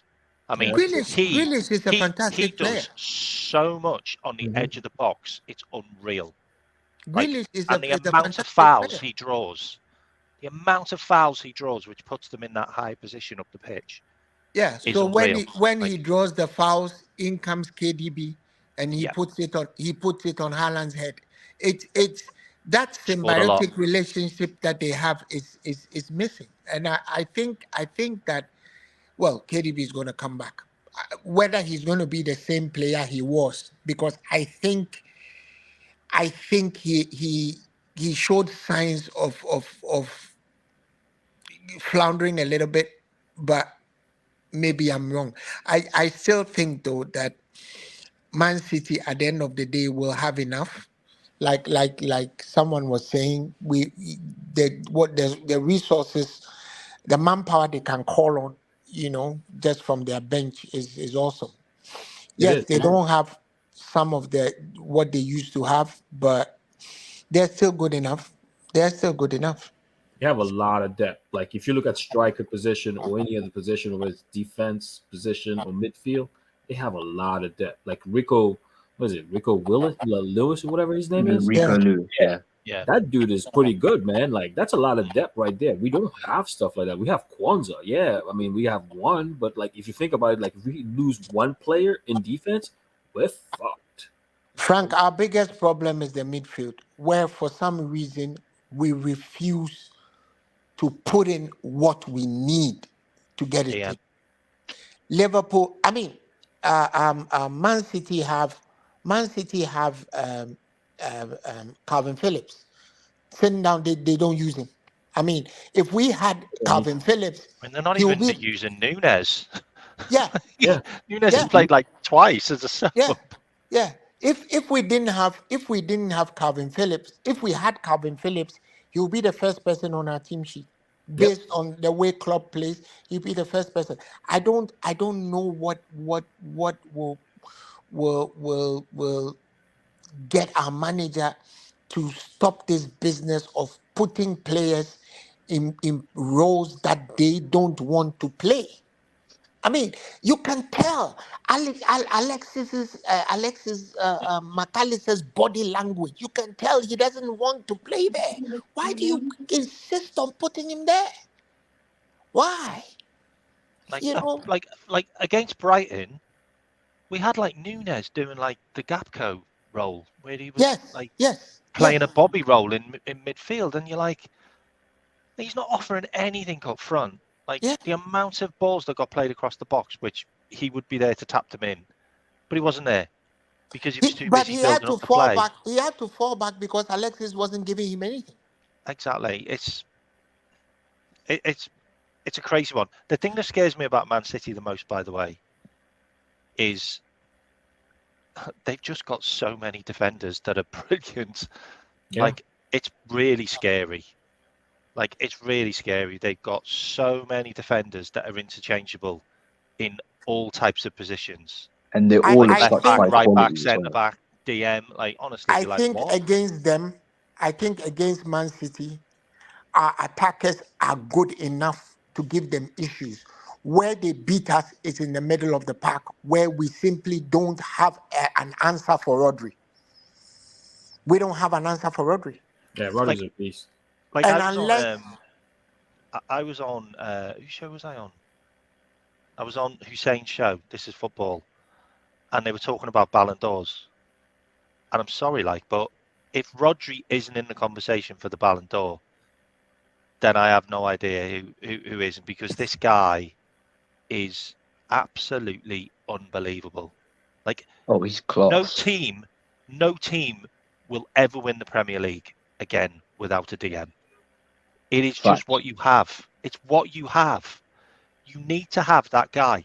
Like, the crazy thing about it as well, I was watching that Man City game, and the two DMs in that game were both signed from Chelsea.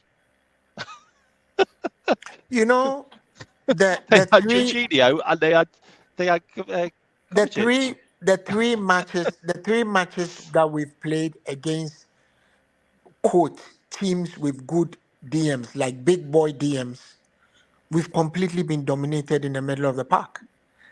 We were dominated by that 18-year-old Brighton boy, insane. Carlos He was insane. Baleba. We was were insane against us. dominated by Enzo, completely dominated by Enzo Martinez. We were dominated by Bissouma. I don't know why that doesn't tell us that we need to have a big boy deal. Against the big boy I mean, teams who have... Gimmerich gave us an absolute run for our money as well at Yeah. Newcastle. Oh, he's so like, good. I know we beat them, but he absolutely dominated that game as well. We didn't Well, deserve to win that game, by the way. Incidentally, There's been a few games we didn't deserve to win this season. Yeah, we did.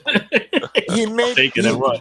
he I mean, completely Lerma. destroyed Endo. He completely Lerma gave us a destroyed game. Endo. Yeah. Lerma You know gave us who a else game has at been Bournemouth. quality this season as well? Edson Alvarez for West Edson Ham. Alvarez. Very Even good. the guy, even the new about it. guy, even the new guy that Wolves went to buy, the French boy, I've forgotten his name, Gelagard or Gela, whatever. He even caused us problems. So the point is, I'm not sure whether Klopp has thought of maybe shifting Zoboslai to play that holding role, because he can play there too. That's how he started playing football. I don't know whether he's thought about it, whether it's something he thinks he will do, but I wouldn't do that. Alexis is not the answer. Yeah, Or But maybe even put Gravenberch there until we are able to get Andre Trinidad in. let's face it. Let's be honest, right? Out of all the midfielders that we have currently in our squad, only Endo can play the lone DM. yeah. Gravenberch can't play the lone. McAllister we've seen can't play the lone. Even Szoboszlai, even Curtis Jones to an extent as well. They're the type of players who you can put them in certain games, but in a position where certain attributes don't come naturally to them because they're not specialists in that position, where they are going to struggle, especially when we're getting attacked or in transition. There's no wonder why McAllister's conceding so many fouls, because he doesn't know where to position himself and what positions to take in order to stop counters, because That's it's right. not natural to him. So can we double them up then? I mean, no, you know what? You know Pivot's what though? the only way. I You just have want to to play a touch on what pivot, just want to but touch we're on not what going you to do said, it. Gags. Like Albert's just said, Klopp needs to stop playing players in positions that are not to be supposed to be played in. We Yeah, signed but Endo as a DM. you need Play to the play. fucking guy as a DM. You have Yeah. to play him. You have to He- play. The guy's He- played more games for. He's had more time on the pitch with 10 men for Liverpool than 11 men. he doesn't trust him. Like, play the guy. Just play him. He Like, doesn't I don't trust care him. if he doesn't trust him. Trent You can't got it. play there, and Matt can't play there. He So doesn't play trust him. him there. So, but okay. So when are we? At what stage are we going to take Klopp for his word? Because the guy was like singing his praises when we brought It him. was. But that's But haven't you noticed that many of the Club Appreciation League don't want you to talk about Enzo because he put his head out and put his neck out and spoke that he took responsibility for the signing of Endo. So they don't want you to talk about how much of a bust that signing was. And you could see from a mile away that it was going to be a bust. Right? I mean, since the guy left Stuttgart, Stuttgart are now on top of the Bundesliga. That's a really funny fact, though. They Yeah. are really doing Stuttgart are well. now top of the Bundesliga. They are on top of everybody. You know, there are some players. I said this the other day. There was the guy that's replaced him was another guy that I thought was pretty good. Stoch. Yeah, He's a DM as well, by the way. yeah. Check him out. I said that there are some players who may be good enough to play in the Prem, but they are not Liverpool players. Like Elliot. He's not a Liverpool player. Oh, can we really stop this Elliot and midfield thing again as well? Like, this is just Endo ridiculous. is one of them. I mean, you start a match against Brighton, and then you start Alexis in a holding role, bring in Elliot, who you know will do absolutely nothing, and then you simply just put pressure on Zoboslai. I just sometimes I don't get the tactics. I don't know. I But then disagree. but then you give Trent a fair start when he's been injured and he hasn't played well in the inverted all right back all season, really, and you give him Elliot as cover. Like, I mean, what are you That's asking amazing. for? That's What are you amazing. asking for? That's But just hold up, amazing. guys. I kind of disagree with that statement with Elliot. Okay, I'm not a big fan of Elliot, but I'm not against Elliot. Let me tell you why. I'm not okay? against Elliot, but not in I'm not against him not in either. that midfield role. I'm not against Play him him on either. the other side. Play He's him on not the a left hand midfielder. side. The reason why I'm attacker saying that, but the reason why I'm saying that is because the fact that when he came in, this kid actually presses. He knows what he's doing. You know what I mean? He won us the ball a few times and was able, like against Newcastle, he made plays. You know what I mean? Against teams that we played, Elliot actually stepped up and made plays. I can't say the same for Jota. I can't say the But same. Frank, Yeah. you remember that when he came in, we had switched to a 4-2-3-1. We had switched to a double pivot. You see, Elliot's gift is as a 10. Elliot plays excellently if he's behind the striker in a 3 in front. When Facts. they just played, England just played, under 21s just played against Serbia. They beat them like 1,001. Right. 9-1. Right. But this is my biggest Elliot, issue, though, Elliot got Albert. two. You hit Elliot got the two nail on the playing as a head. right winger, by the way. Right. Exactly. Right. Right winger. So play him in a position in which he plays. Right. That's But all. whose fault is that, though? Whose fault is that? We all know. We all know. Well, Right. no, it's So Salah. it's- It's Salah never being injured and being amazing. no, but not only that though. But think about what Klopp does. You get what I mean? Like Klopp also is to be blamed. That's why I hold Klopp accountable to a lot of situation where, to me, Klopp is not bigger than Liverpool Football Club. That's how I feel, and that's how I will always feel. I've seen I've got a question. and leave. Talking You know what I about Klopp. Frank, Yeah. do you like baseball? Sometimes depends. Yeah. Okay, so in baseball, there's always a guy who's called a closer, right? Yeah. He never starts pitching. He's That's the Elliot. closer. Elliot Yeah. should be a closer. Elliot should be a closer. He should come Elliot in should and be a finish the closer. game. I have no Elliot could be a problem with closer. that whatsoever. You know what I mean? Like whether he's a closer or not. But my biggest issue is the fact that when we have a manager that wants to mold players into his system rather than fit the system around the player, we'll Yeah. always have discussion like that. The reason why we have Nunez guessing and having confidence issues and everything else is because of that. He's trying to fit Nunez into a mold that the player is an instinctive confidence player. That's what he is. But And- Frank, That's the difference between Pep and Klopp. What Frank, have but got you to say, know, guys? you know what What you got to say, detractors are mate? gonna, come back at you and say, right? What are they gonna say? I already know what detractors are gonna come back and say with regards to Klopp molding players into his own system. Oh well, we did it with Wijnaldum, we did it with Firmino. The problem is what these moronic fans, certain fans, don't understand is you can do it when number one, those players have the attributes to do that role, right? And two, Right. and the most important thing, when we got Firmino and converted him into a number 9, a false 9, and when we got Wijnaldum, converted him from an attacking mid/left mid into a box-to-box 8, right? We weren't in the position where we were like, we weren't the remit wasn't challenge for the league at the time. It was to secure ourselves as a top 4 team. So with that, there's a higher margin of error because like bedding the players in and molding them into them certain positions with them having the attributes, which is obviously important, but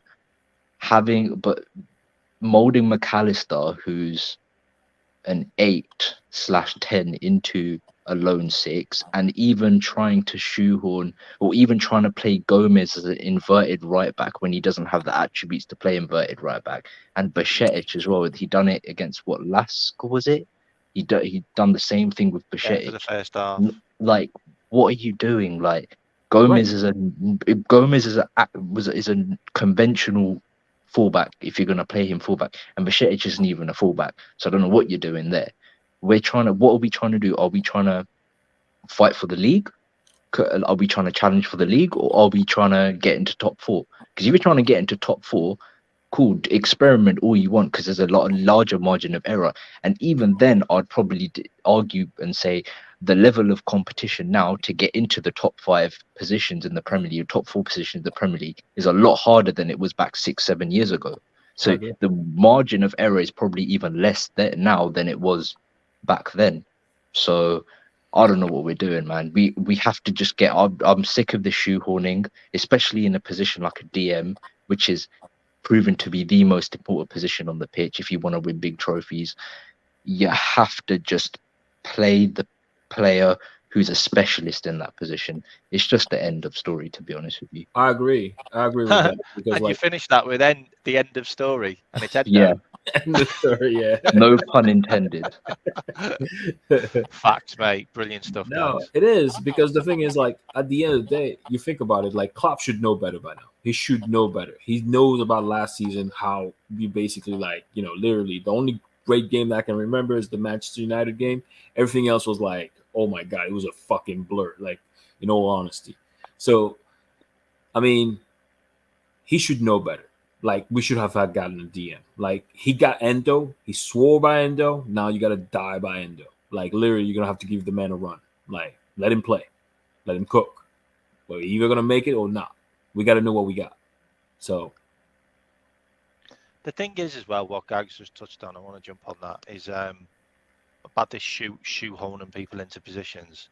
Like when we watch the game, we are watching the game and we are looking at players and going, okay, yeah, So he signed Dominic Szoboszlai because he's going to be the Henderson, and he signed McAllister because he's going to be the Fabinho, and obviously Curtis Jones or Gravenberch are going to play the Wijnaldum role. Is that what they are? Like, because we automatically assume that he's going to buy those players and play those players where they are, and Endo's going to be like Milner. You know what I mean? It's our own mindset. It's been drilled into us because we've been so brainwashed with what he does, because he just keeps on doing the same thing over and over again. He's never ever changed. And what the hell's going on with inverted then? Because I don't understand why that has suddenly reared its head, and he's playing like, watching Gomez play inverted is probably one of the strangest things I've ever seen, because he didn't have a clue what he was doing. Like, Yeah, he just did not know what he was doing. And I'm watching the guy like going, why is Gomez in midfield? Like, I'm having cold sweats here. Like, and then you also watch pre-season training where Shimikas was doing inverted, and he didn't have a clue what he was doing, and Robinson doesn't know what he's doing either. And you're like, hang on a minute, we're starting a Premier League season. We've just spent over 120 million on players, and we're not playing them we're supposed to play.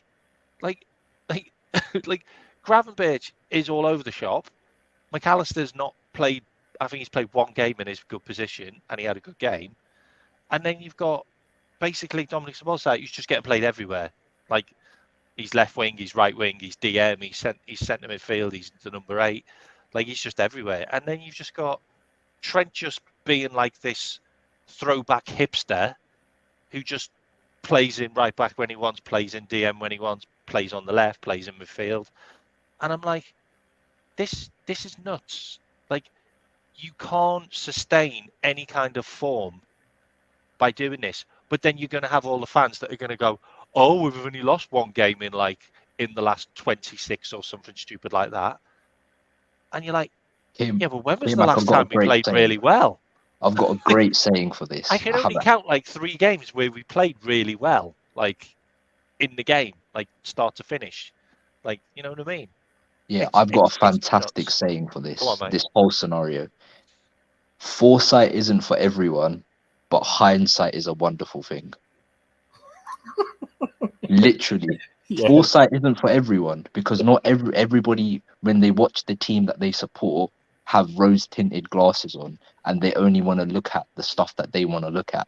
Whereas if you see certain deficiencies in the team, and we're getting away with certain results by like playing well in spurts of games, and then you just look at the records after a certain number of games, oh, we're undefeated, or 1 win, 1 loss, however many wins, and etc. Oh, it looks all rosy, and they'll be like, yeah, but we had a spirited fight, we've come back.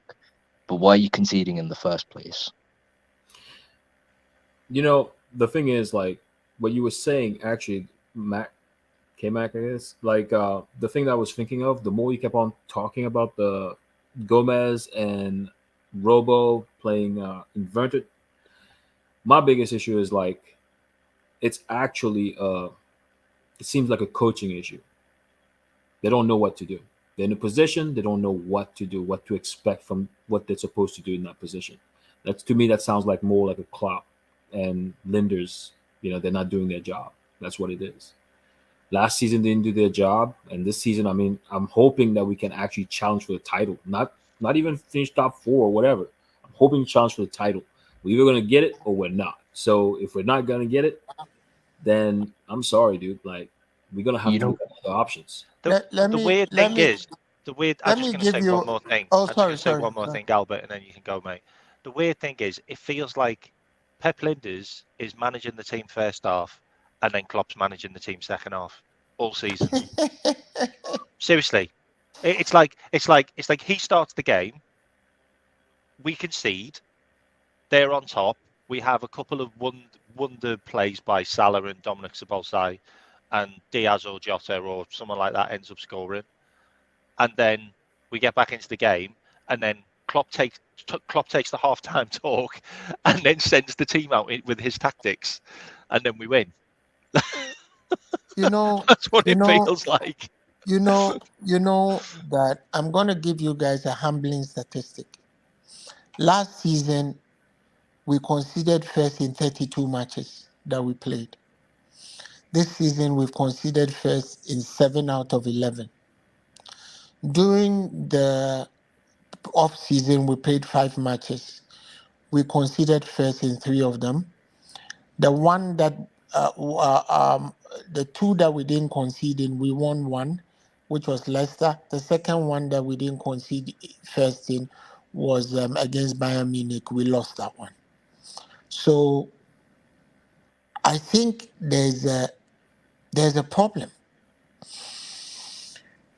and that problem seems to come from the out ball at the back.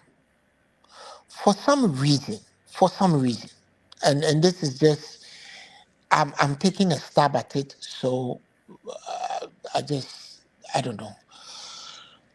It looks like there isn't the players, at least at the back there, the 5 players at the back there are not awake in the first 10 minutes of the game.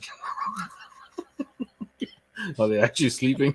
Like, straight up? No, for real. I do not disagree with that at all. So let me go through what I'm saying.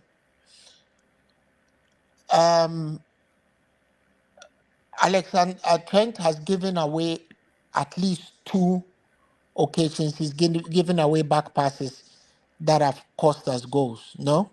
Yeah. Yeah. Alisson has done 2. Virgil has done 2. I think Trent's done 3 and Virgil's done 3.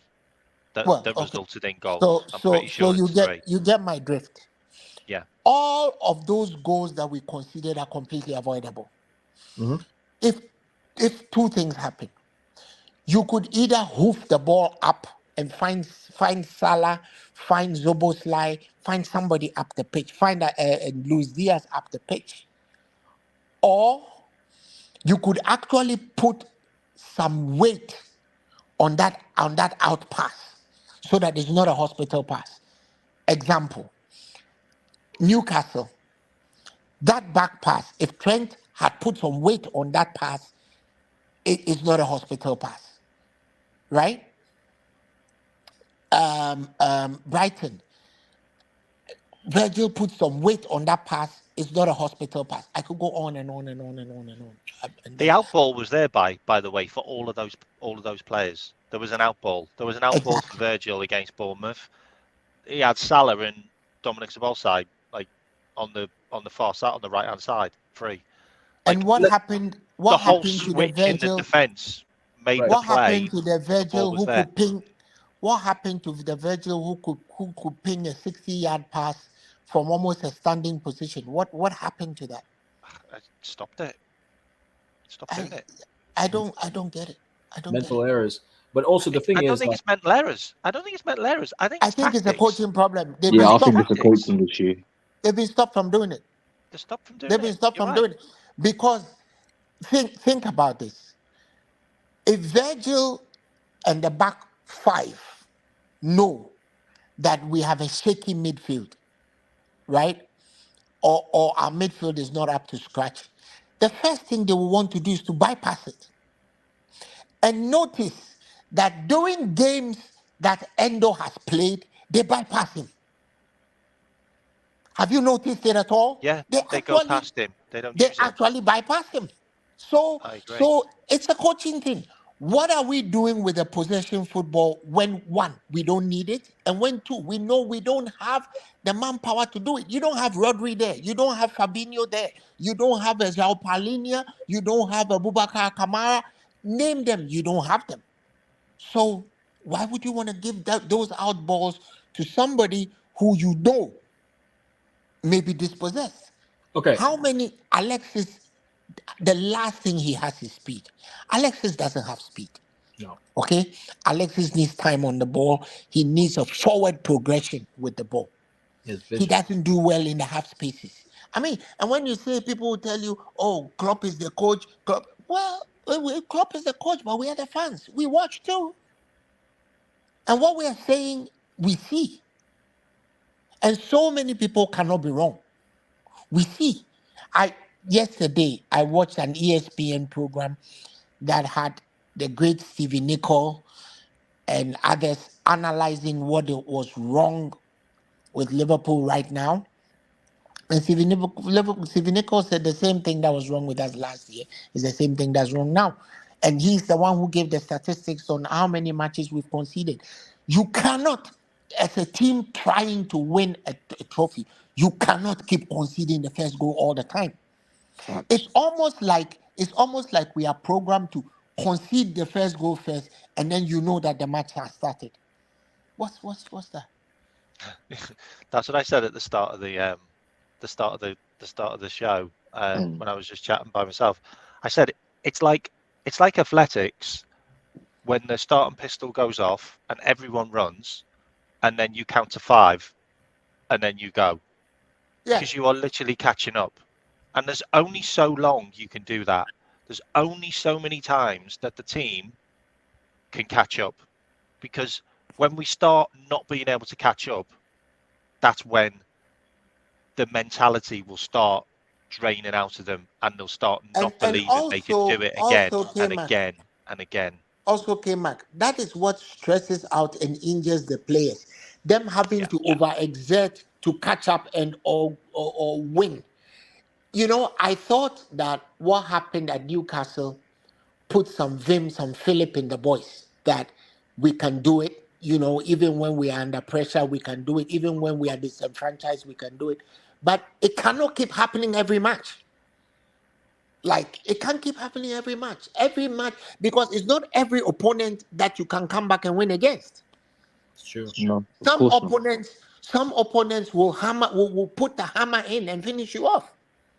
And you know, the last thing I would want, and I pray it doesn't happen, is for December 16, Man United to come to Liverpool and come and take the lead.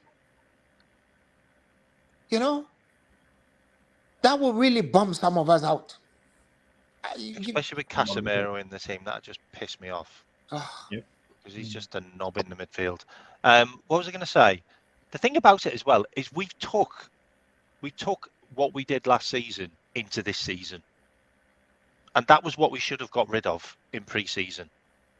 We really should have got rid of conceding goals first, and we did it all pre-season. We did it all last season, and now we're doing it this season.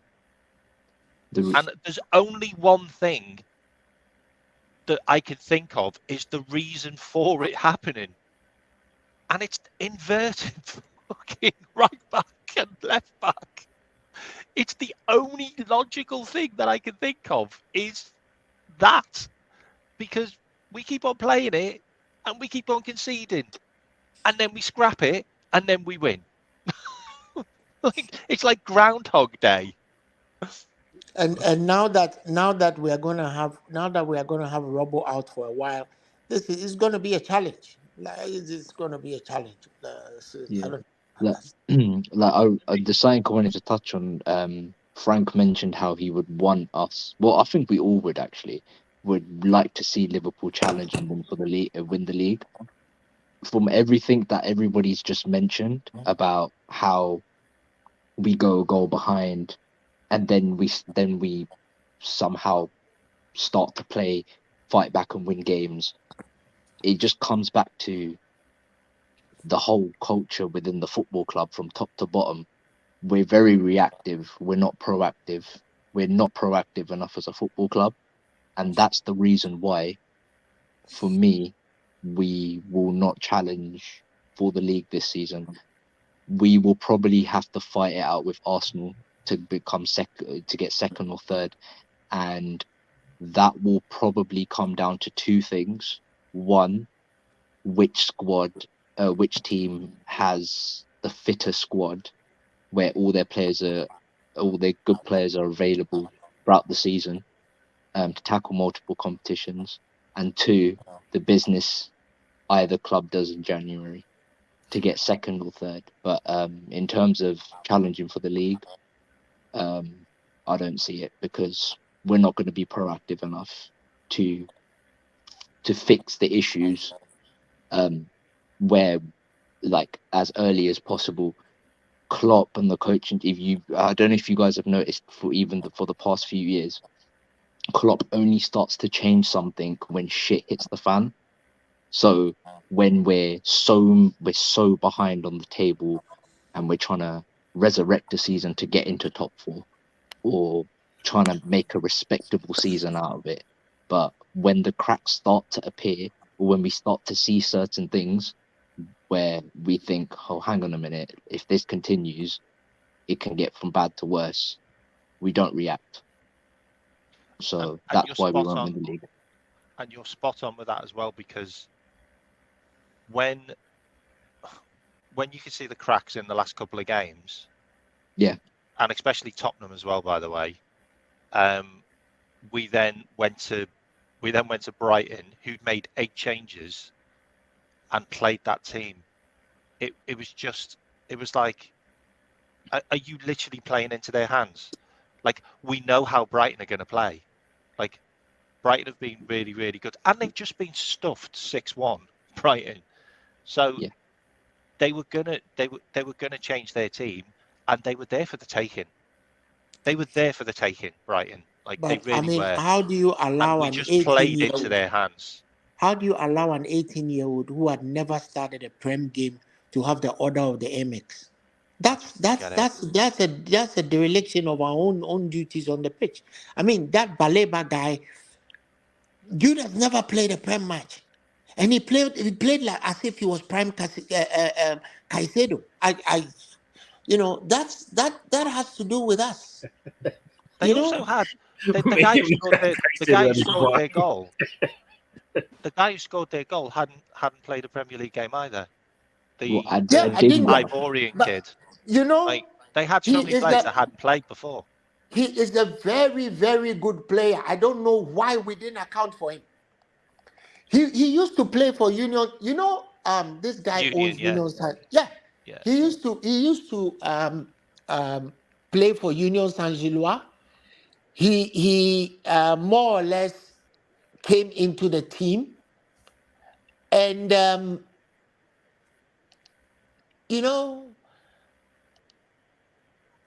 God, I don't know, man. He came into the team. We knew how good he was, and yet Robertson still bombed forward unnecessarily. During that phase of play in which we considered that goal he scored, Robertson was on the left side of Virgil. Virgil didn't give him the ball. He rather put the ball in the hornet's nest where we knew that Alexis was going to have a problem. And they just snapped him up. It was like a bunch of sharks around bait. They just snapped him up. Not only that, he put it into position where we've been caught out 3 times this season already. 3 times. Yo, We've conceded 3 goals from that position already this he season. has just done it today. He's just And done did it. it Like again. he's just done it again. That is a tactic. That is a tactic. He has been told to do that. Anyway, Why guys. would you do it against Brighton? Guys, it's been great, but I've got to go now. Okay, it's been like over 2 hours. Yo, all right. take time, bro. Take time. But, thank you, guys. I'll do this. It's a pleasure talking to you guys. I'll do this again soon. All right, guys. Yeah. Great stuff. I'll get you on again. All right. I'll just stick it in the chat and jump on if you want. All right. But, all right, bro. Man. Amazing stuff, man. Amazing stuff. Up the Reds. Yeah. Take care, guys. Cheers. Bye. Big up everyone in the chat. If you haven't liked and subscribed, please do. And I'll be doing another show probably on Sunday. I'll have a little chat on Sunday as well. All right. But big up. You can catch me on Jerry James show or Jamie Phillips or a couple of other shows as well. Quasi Bowl TV I do as well. But big up everyone and up the Reds. Night.